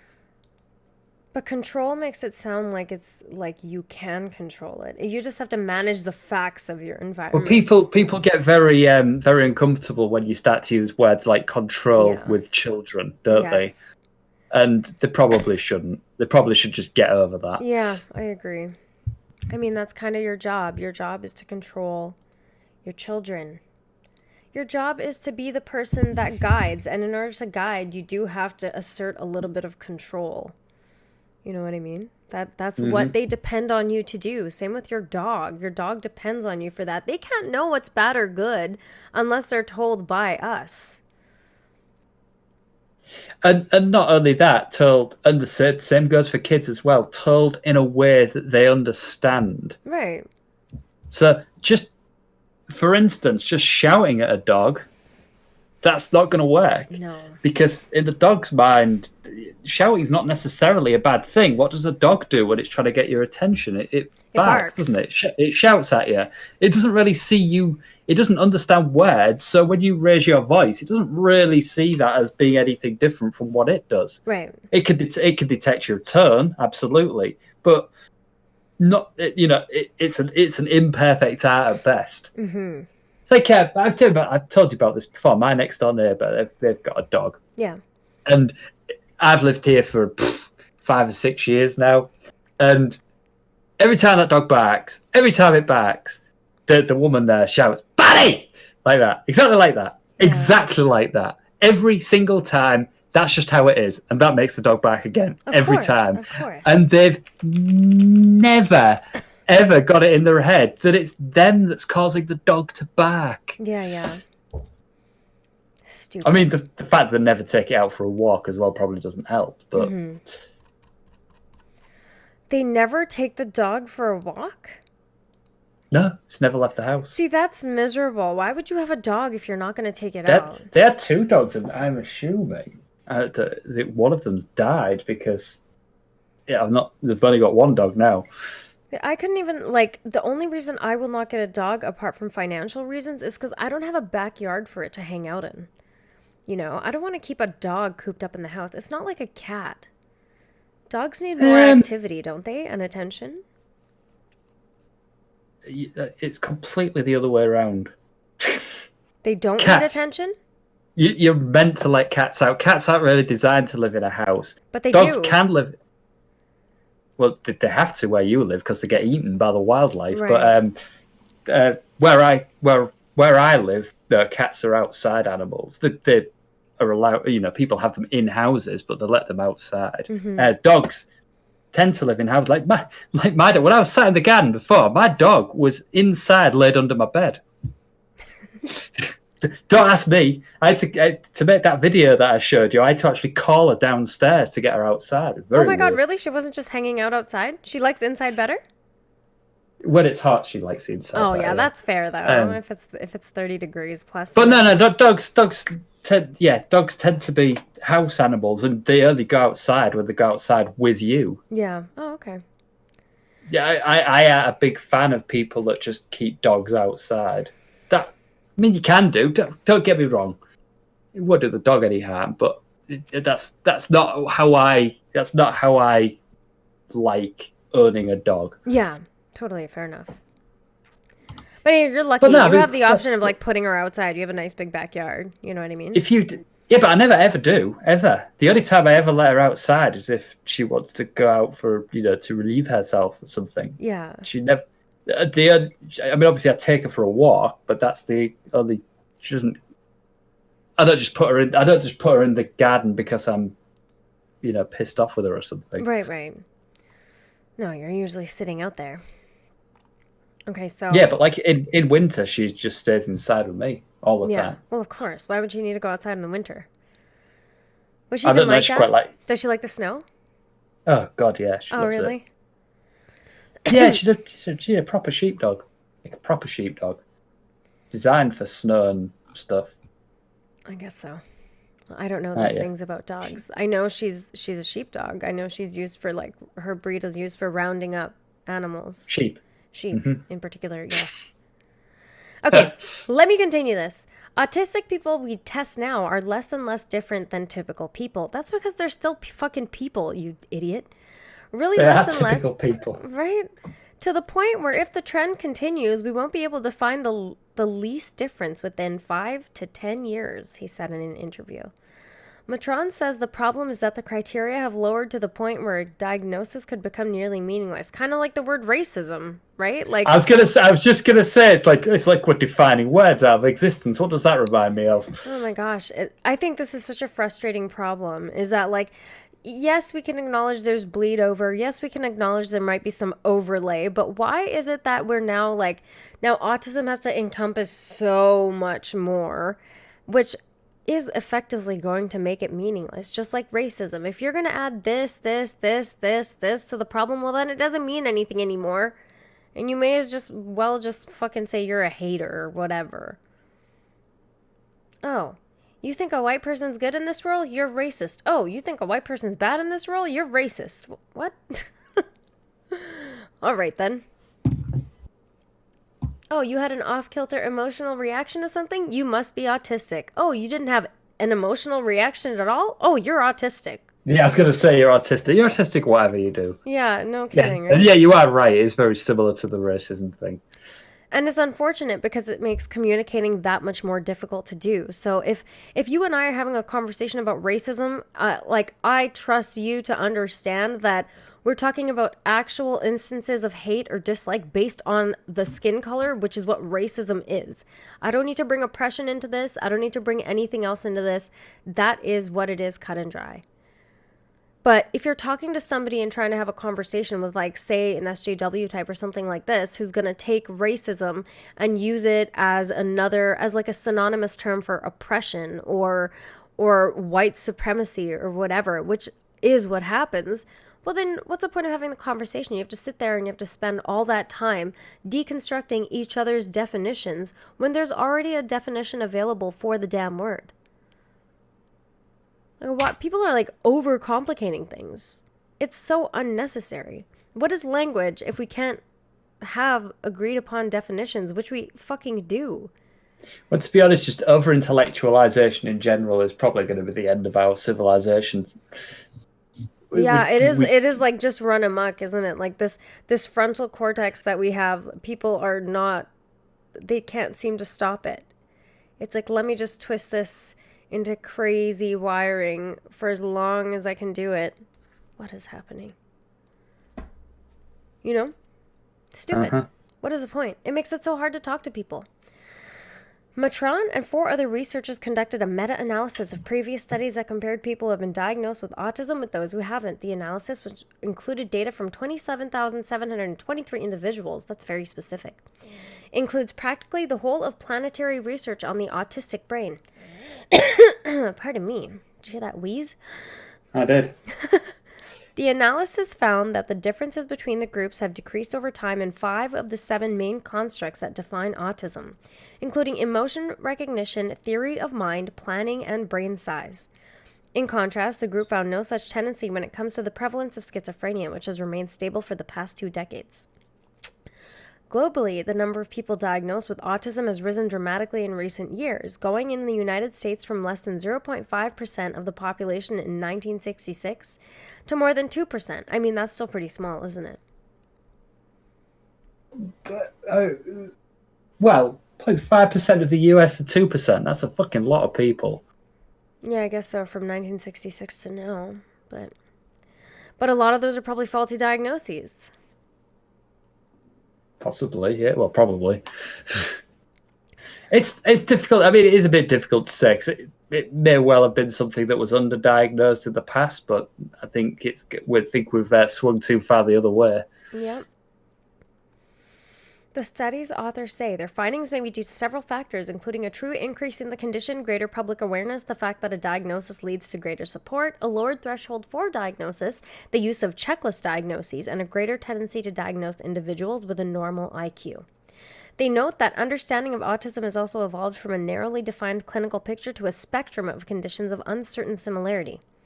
They warn that this blurring of the line could potentially make it more difficult to study the disorder. I think it's because, like, a lot of these mental issues that we read about or know about, I think they share specific symptoms. I think dysfunction in general shares similarities. Like these are all different versions of cognitive dysfunction, if you want to call it that, or disorder, or whatever word is comfortable for people.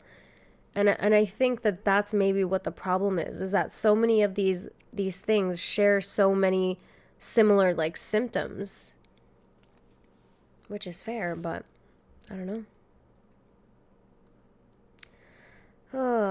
Right now, a diagnosis of autism is what allows one to get services in schools. When you have an autism diagnosis, you have much greater chances of getting all kinds of extra things compared to another condition, which is total nonsense because the need for services is independent from a diagnosis. Well, I mean, how is it independent if the diagnosis requires more accommodation? Read the next paragraph. He said the criteria for a diagnosis have become trivial, including a child's lack of friends or a dislike of haircuts or tags on clothing. Oh, good Lord. I mean... like, this is just stupid shit. This is normal human stuff. So weird. Matron acknowledged that the situation is complicated because mild forms of autism do exist. Well, thanks.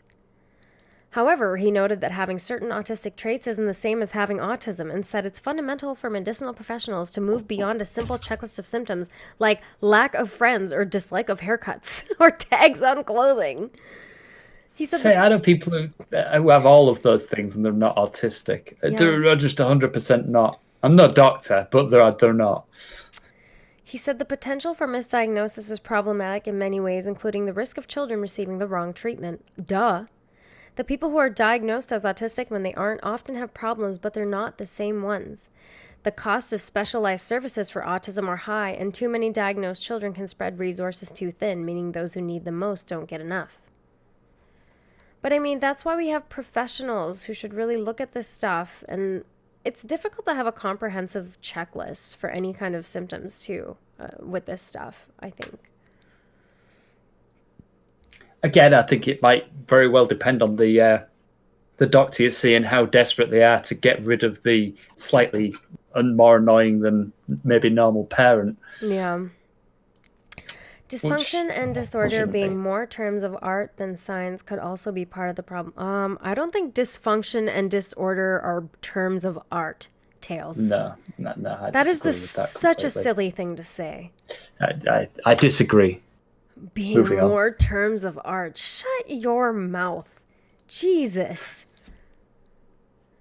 I find this like, there's a reason language matters, right? So I think I explained this with the trans thing, is there are certain trends that we see, and we've gathered that data, and what we've done is we have come up with a fairly good baseline, right, of what an orderly brain works or looks like, because there are structural indications of what an orderly brain looks like, and there are also functional things, but function and structure are one and of the same thing. Now, if certain structures are just not developed or are underdeveloped or what have you in some way missing, because, you know, like, for example, women who do drugs while they are pregnant, what happens to the baby is the brain doesn't fully develop. So you see a lot of like missing chunks in their frontal lobes. And what that does is that will directly affect things like someone's impulse control or somebody's ability to deliberate between a good or a bad thing. Now, we call that disorder for a reason, is because it does not fall in line with the general order of things and the way that we have gathered an orderly brain works. So it's not just a function or a term of art to say that something is disordered. Again, and I think that what Tails said that kind of thinking is part of the problem. Yes. Like, these words mean something. Yes. They actually have definitions Yes. that are understood by some more scientific-minded people than your average layperson, Yes. but they actually mean something. Exactly. So certainly dysfunction. In fact, both of those words, no, that they have actual scientific definitions. They don't.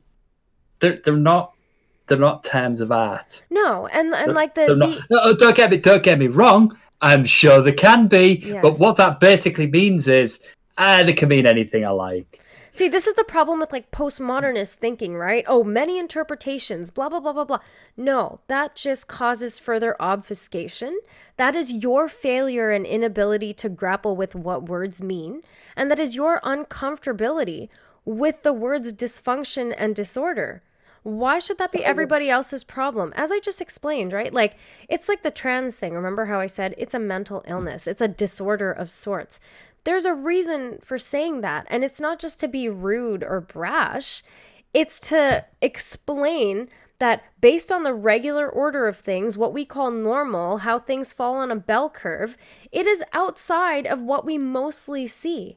So it is disordered in that sense because we know for certain things to behave a certain way due to the larger trends we see in the world. So if you're saying dysfunction, that is to say in comparison to what we consider function, which again has been gathered data over all the years. To what we consider normal function. Exactly, precisely.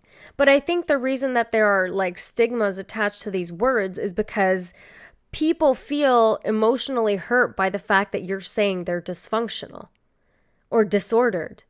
And it's like, it's not a matter of like making you feel emotionally comfortable. I was going to say it's just a way to indicate a problem or indicate that something is not they're not working. Designed to be pejorative. Exactly. Certainly, you can take them that way, and they can even be meant that way. To be fair, yeah. But that's not that. If you're using the words accurately and in context, that's not. That they're not an emotionally loaded term. Neither of those words are or shouldn't be. Right. Being more terms of art. Like, I don't even understand that at all. Being more terms of art. Now, in a way, I do kind of know what you mean. What we consider normal isn't necessarily a hard fact.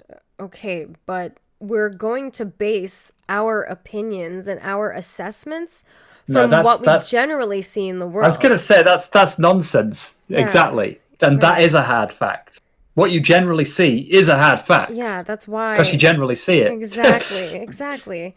It's kind of if it wasn't, then you wouldn't. Right. It's kind of like stereotypes, right? Like, you see something in the world again and again and again. There's a reason it's a stereotype. Just like there are reasons we call men men and women women.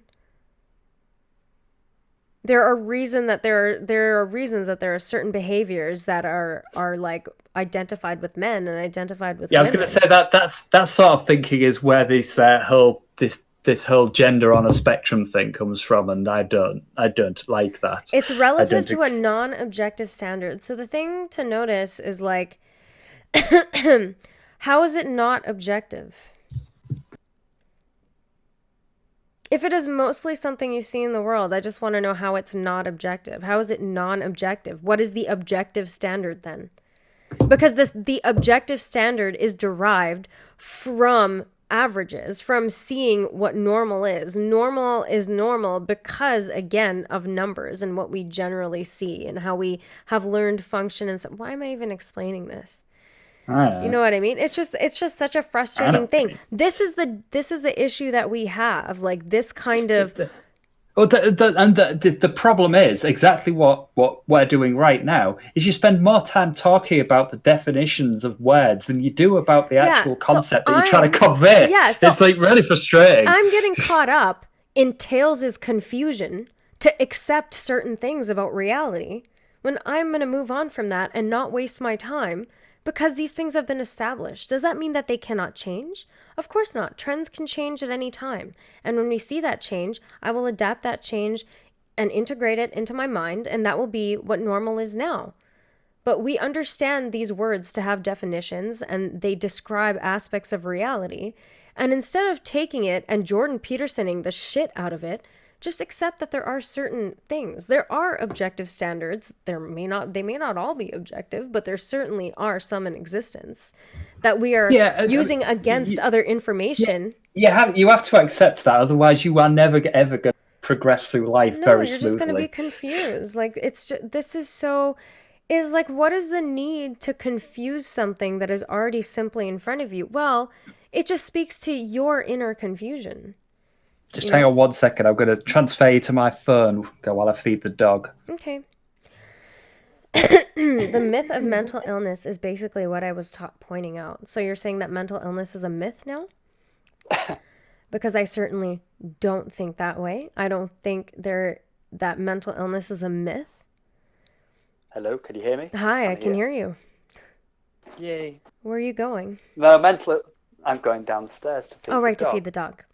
So he said the myth of mental illness is basically what I was pointing out. It's a book. It's a book title. Have you even read that book, though, Tails? Or are you just giving me names and titles of books that you haven't entirely read? Because I don't know what that book is. I don't know what the hell you're talking about at all. So Tails just said the myth of mental illness is basically what I was pointing out. Whatever. Mental illness isn't a myth. No, I know. But then he said it's a book title, but that doesn't really help me either. So I'm just going to move right along. Okay. Because I think that's really... So basically, unless you've read that entire book, you're not going to understand what Tails just said. Yeah, but I That's don't even helpful, think Tails, he's read it. No. I highly doubt he's read it. And if he has, he can feel free to enlighten me. If you want to come chat with us, Tails, you're free to do that. But I don't understand the relevance of you pointing that out, to be honest with you. And both Chris and I certainly don't agree with your assessment of dysfunction and disorder being more terms of art than science. How could you fucking say that? That seems so weird, doesn't it? Dysfunction and disorder are not scientific terms, they're artistic. What? Yeah, that's... I mean, they don't even sound like particularly artistic words. No, what do you mean? Like, maybe... This dysfunction and disorder are more clinical terms than precisely artistic terms. I mean that's how I would define disorderly them anyway. And dysfunctional people certainly do turn to art to work out their disorder and dysfunction. Sure, that's the only way I can see them being art terms. But I think we're getting a bit off the beaten track now, though, aren't we? To find some sort of I know. artistic... It's just I know. I'm trying to be charitable, is what I'm trying to do, but it's just. I'm trying, and it just seems silly to me.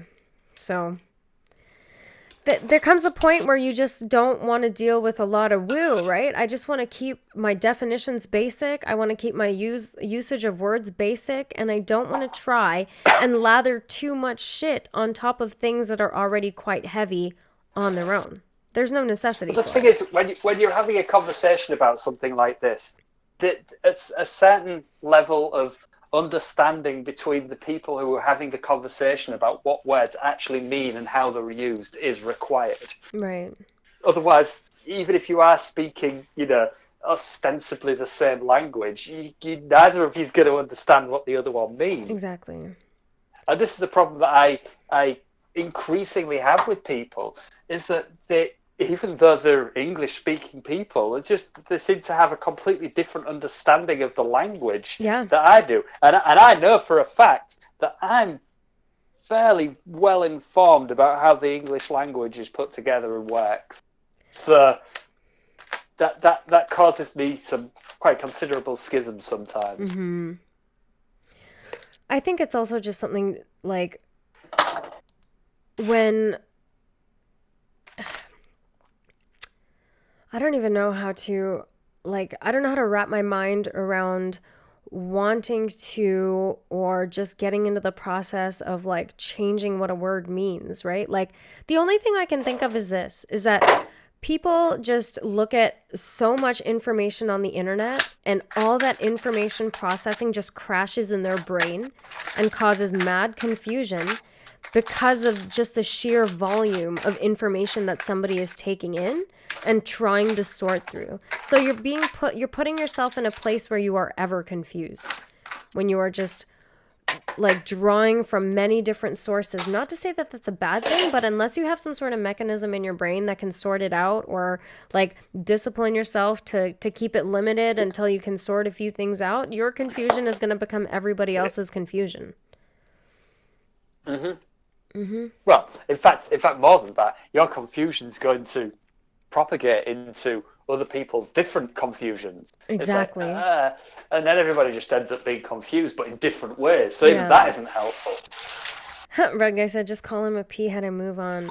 Tails said he'll come on in 10 if we're still on. Oh my god, but then we'll get caught up in your tornado, and it's just gonna be you getting hype and saying a bunch of stuff that we're both Chris and I are gonna be like, no, no, no, no. Sometimes I just feel like you need to let people work their shit out and not try and talk, because it can be frustrating. To be honest, I'm gonna have to go make myself something to eat soon anyway. Yeah, I think I'm going to jump off shortly as well. But let me just read this last thing, because the freaking article is so bad. Tails, you and I will have to do a stream together. You're welcome to. I didn't realize it was 10 o'clock. I gotta eat too, and Chris is gonna eat soon.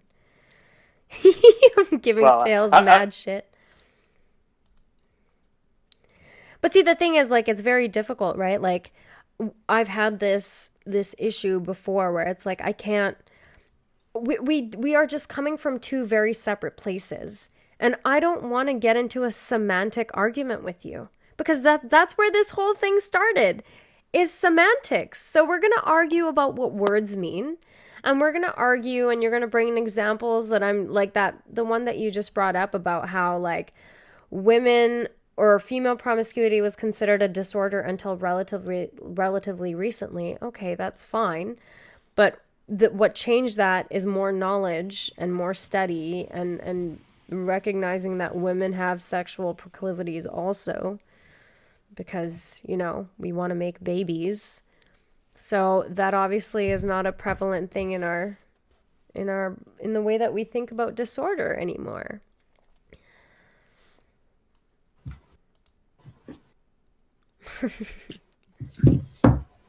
Sean is back. Okay. Trump faces limits of go it alone stance at the G7 summit in France. This must be a French person who wrote this.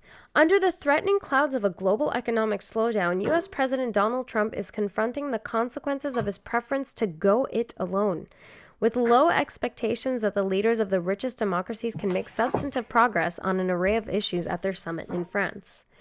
The meeting of the group of 7 nations, Britain, Canada, France, Germany, Italy, Japan, and the U.S., in the beach resort town of Biarritz, comes at one of the most unpredictable moments in Trump's presidency, when his public comments and decision-making increasingly have seemed erratic and acerbic of late. Trump, who arrived Saturday, and his counterparts are facing mounting anxiety over the state of the world economy and new tension on trade, Iran, and Russia. Trump, growing more isolated in Washington, might find a tepid reception at the summit as calls increase for cooperation and a collective response to address the financial downturn. Okay, that was that sentence.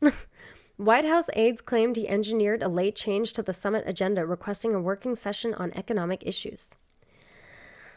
But nothing is specific here. What economic issues are your concerns? The economic warning signs, along with Chinese's aggressive use of tariffs on U.S. goods. Chinese's aggressive use? That would be China's aggressive use, I would have thought. Yes. Oh, the Chinese. No. Mike Watts at first. But is it not America who is currently pushing an aggressive use of tariffs? Doesn't Trump just keep slapping tariffs on Chinese goods coming into the U.S., or is China responding with the same? No. China's responding with the same. That's Got what it. I mean. But they are responding. There is a reason for that. Well, of course there's a reason for that. Are raising the pressure on Trump and his re-election effort. He intends to push allies at the summit to act to promote growth. Okay, but Trump's credibility as a cheerleader for multilateralism is in doubt, given that he has spent the first 2.5 years in office promoting an America First foreign policy that relying on protectionist measures. Okay, that relies on protectionist measures. Okay. Jesus Christ, who wrote this? I don't know, but it's awful. Did Tails write this? Traditional American allies have come to expect the unexpected from this White House. Increasingly, they are looking elsewhere for leadership. Only hours before his arrival in Biarritz, Trump had threatened anew to place tariffs on French wine imports to the U.S. in a spat over France's digital services tax. What is a digital services tax? So I'm guessing from the name that they're Yeah. talking about taxing things like Google and Facebook and blah blah blah blah. Wow, There's, for you know, operating in their countries? Like yeah, when what would you tax them for? Just for being able to do business in their countries and being an American I company? have no idea of the specifics. I'm just guessing from the name. Yeah, I'm just like throwing it out there that do you think that could be a possibility? Like how do you tax Google in a different country, for example? Well, the thing is, when somebody does a Google search and Google serves them an ad, if they're in France, then that's Google doing business in France. Got it. And that's absolutely something that should be taxable. Probably, maybe. I don't know if it should be, but the French might think so. Maybe the British do too. No Isn't idea. that interesting? The European Union promised to retaliate. That was the backdrop for a late addition to his summit schedule, a 2-hour lunch with French President Emmanuel Macron outside the opulent Hotel du Palais. The summit hosts said the two men were discussing a lot of crisis around the world, including Libya, Iran, and Russia, as well as trade policy and climate change. But he also echoed Trump's calls for Europe to do more to address the global slowdown, including by cutting taxes. When I look at Europe, especially, we need some new tools to relaunch our economy. Okay. I honestly get the impression, or no, maybe anyway, that I don't like to be too opinionated about these things because it could easily be wrong. But I think Trump is actually starting to get a little bit worried that he might maybe not get re-elected next year, and I think that he might have actually good reason to worry about that. Well, yeah, like the matters of the economy are no joke, right? If the US does go into recession, which I mean, I don't know how likely that is. I'm not an economist, but if it does happen, then that would be incredibly problematic for Trump, yes. I would imagine. Trump insisted that despite tensions, he and Macron actually have a lot in common and a special relationship. In a later tweet, he said, big weekend with other world leaders. This guy tweets like he's a teenager. It's so funny to me. It always strikes me like you're going to meet other grown men and you're like, oh my God, girlfriend, guess what I'm doing? I'm going to meet world leaders right now. Yeah, one thing's for sure, when he hasn't got that job anymore, the internet's going to be a much more boring place. It is going to be boring, isn't it? Macron outlined details of a French plan to ease tensions with Iran by allowing Iran to export oil for a limited amount of time, said a French diplomat who spoke on condition of anonymity in accordance with the presidency's customary practices. In exchange, Iran would need to fully put in place the 2015 nuclear deal, reduce tensions in the Persian Gulf, and open talks. Oh, shit. The plan was met with a skeptical reception by Trump, and the White House paid only a cursory mention of the Gulf in its official readout of the lunch meeting. Trade was clearly on Trump's mind when he left for France. Trump declared that U.S. businesses with dealings in China are hereby ordered to begin moving home. Wow. There was no immediate explanation of what he expected or what authority he had to make that happen. He also imposed higher tariffs on Chinese imports. 9:04, it's 10 o'clock. Okay. Earlier, he had made light of a sharp drop in the financial markets in reaction to his latest trade moves. His tongue-in-cheek tweet speculated that the Dow's plunge could be tied to the departure of a lower-tier candidate in the race for the Democratic presidential nomination. In recent days, Trump has sent mixed signals on a number of policy fronts. At one point, he moved to simmer the trade conflict with China in order to ease the impact on American consumers during the holiday shopping season. At another, he flip-flopped on the need for tax cuts to stimulate an economy that Trump publicly insists is rocketing. I keep hearing the economy is doing well. I also hear that it's not. I'm actually not in a position where I can make that judgment at all. Me neither. I honestly don't know. I just rely on that when the headline things happen, like, you know, the. I'm just waiting for the headline to say America's, you know, officially in recession or something like that, because if that does happen, then. I don't know. I mean, these things happen, right? Like, I don't think it's necessarily Trump's fault or whatever. Like, there's just cycles that occur in the economy. I think if it I think that's a bit overly simplistic, to be honest. Okay. Yeah. If he's doing he is, and he is doing things to antagonize trading That's partners true. like China, like Europe, like Canada, you can see how that might not be beneficial to the US economy unless the US genuinely was capable of, standing on its own with all of the, technology and commerce, which, it maybe is, but not immediately it isn't. Okay. So, 1 4-year term as president is not going to fix, if you want to use that word, America's reliance on the rest of the world. Of course it isn't. No. So try to force it in the way that Trump is doing is pretty dumb, in my opinion. I think it's silly to think that 4 years is enough time to resolve any major issue, to be quite frank. I agree. Since everybody likes to be him. Feeding Trump's anxiety, aides say, is his realization that the economy, the one sturdy pillar undergirding his bid for a second term, is undeniably wobbly. Trump planned to press leaders about what can be done to spur growth in the U.S. and abroad. Well, as you just said, maybe don't fuck your trade options, for one. As well as to open European, Japanese, and Canadian markets to American manufacturers and producers. Trump has imposed or threatened to impose tariffs on all 3 markets in his pursuit of free, fair, and reciprocal trade. That's hilarious. Threatened to impose tariffs on all 3 markets in his pursuit of free, fair, and reciprocal trade. Yes, let's slap some tariffs on that fairness, shall we? That you're looking for?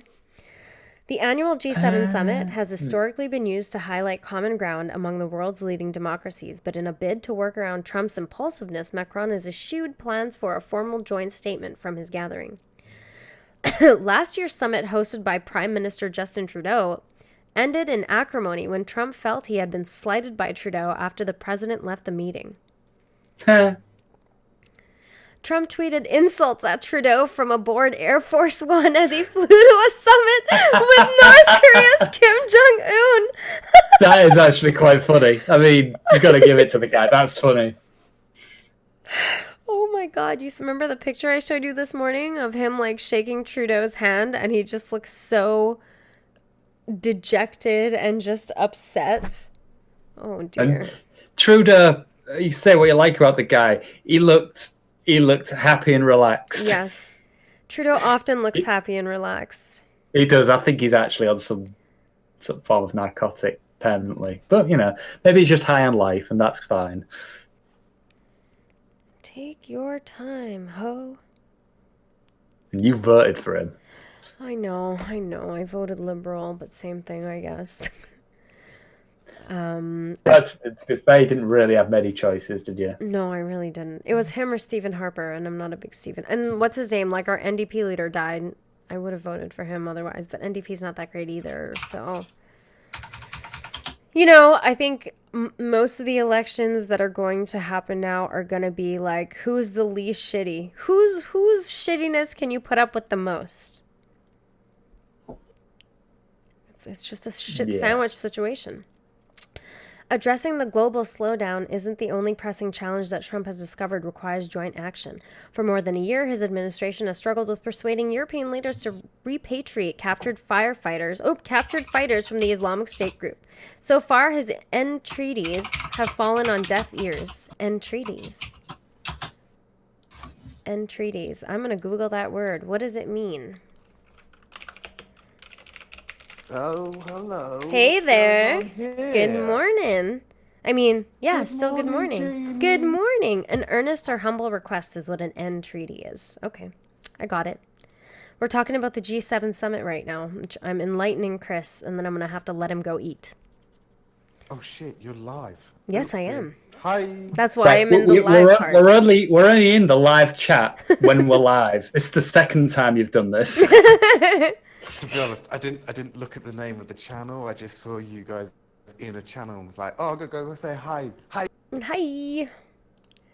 I can't hear you. You're quite quiet. I'm going to turn you up, though. I was going to say, I'm amazed you got any of that. No, there's something good. It's like his microphone's real hissy. Oh, mate, I got to take these headphones back. Give me a minute. I'll set up the laptop. All right, Levy. Let's get that beautiful microphone on. All right, many of the summit proceedings will take place behind closed doors. And fuck, this thing is so long, dude. Like, just shut up. Tell me what I need to know. Blah, blah, blah. In intimate settings, designed for the leaders to develop personal relationships with one another. Oh my God. Imagine trying to be friends with people who you just feel like you're at odds with because they're from different countries and you don't necessarily agree with everything. That's got to be a difficult thing to do. Trump was looking forward to a Sunday morning meeting with new British Prime Minister Boris Johnson. Oh my God. The brash pro-Brexit leader whose election he'd backed. The two spoke by phone on Friday, and Johnson said Saturday he would use the meeting to push Trump to de-escalate the American trade war with China. I think I like Boris Johnson. Trump? I don't really care. Yeah, I think I know. people, I think, like Donald Trump, people think he's an awful lot worse than he is. Yeah, exactly. Not my prime minister. Oh my gosh. Other I mean, topics. like Tim Pool's very fond of saying about Trump. I don't know if you watch much Tim Pool, but it's like Trump's bad, but he's not that bad. Yeah, I mean, yeah. come on. I And think that's Boris just Johnson's reasonable. the same. It's just And reasonable. in fact, I wouldn't even say Boris Johnson's even on the same, even as anywhere near as bad as Trump. People like accuse Boris Johnson of all sorts of weird things. Again, like Trump, like with the racism and stuff like that. Oh, go fuck yourselves. It is really silly and stupid. What are you going to do? Trump has scheduled individual meetings with several of his counterparts, including Macron, Trudeau, Merkel, Japanese Prime Minister Shinzo Abe, and Indian Prime Minister Narendra Modi. Other topics on the agenda will be the clashes between police and pro-democracy protesters in Hong Kong, Iran's renewed nuclear enrichment and interference with shipping in the Strait of Hormuz, and the Islamic State prisoners currently imprisoned by American-backed Kurdish forces in Syria.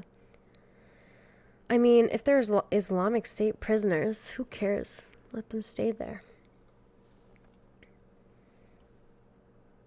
No. But, well, yeah, okay, fair enough.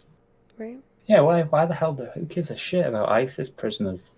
Who gives a fuck about Unless them? they Let mean them rot in prisoners- Syria. Wait, but unless they're saying prisoners of the Islamic State, so people from... No. Yeah, Islamic State that's- prisoners currently yeah, imprisoned exactly. by That's what I American-backed Kurdish forces. So, obviously, I don't understand why that needs to be talked about. Just let them stay in jail. Well, it's going to be a lot worse than jail, let's be honest, but... Yeah, but that's what you get for having such insane beliefs, dog. Right? Uh-huh. That's it. Well, Jamie Turner has gone now. I'm really hungry, and I don't want to wait. Jay Turner, where are you? He has gone. So maybe what we'll do is we'll end this here, because I think it's gone on for a while, right? It's been a couple hours at least. 2 hours, yeah. Yeah. It might be a good thing to end it. And, like, hopefully YouTube won't stream me for 9 hours. Yeah, man. I'll tell you if it's still going when you click stop. Okay. Okay, 3, Because I'm guessing 2, 2. 1. Bye! Bye!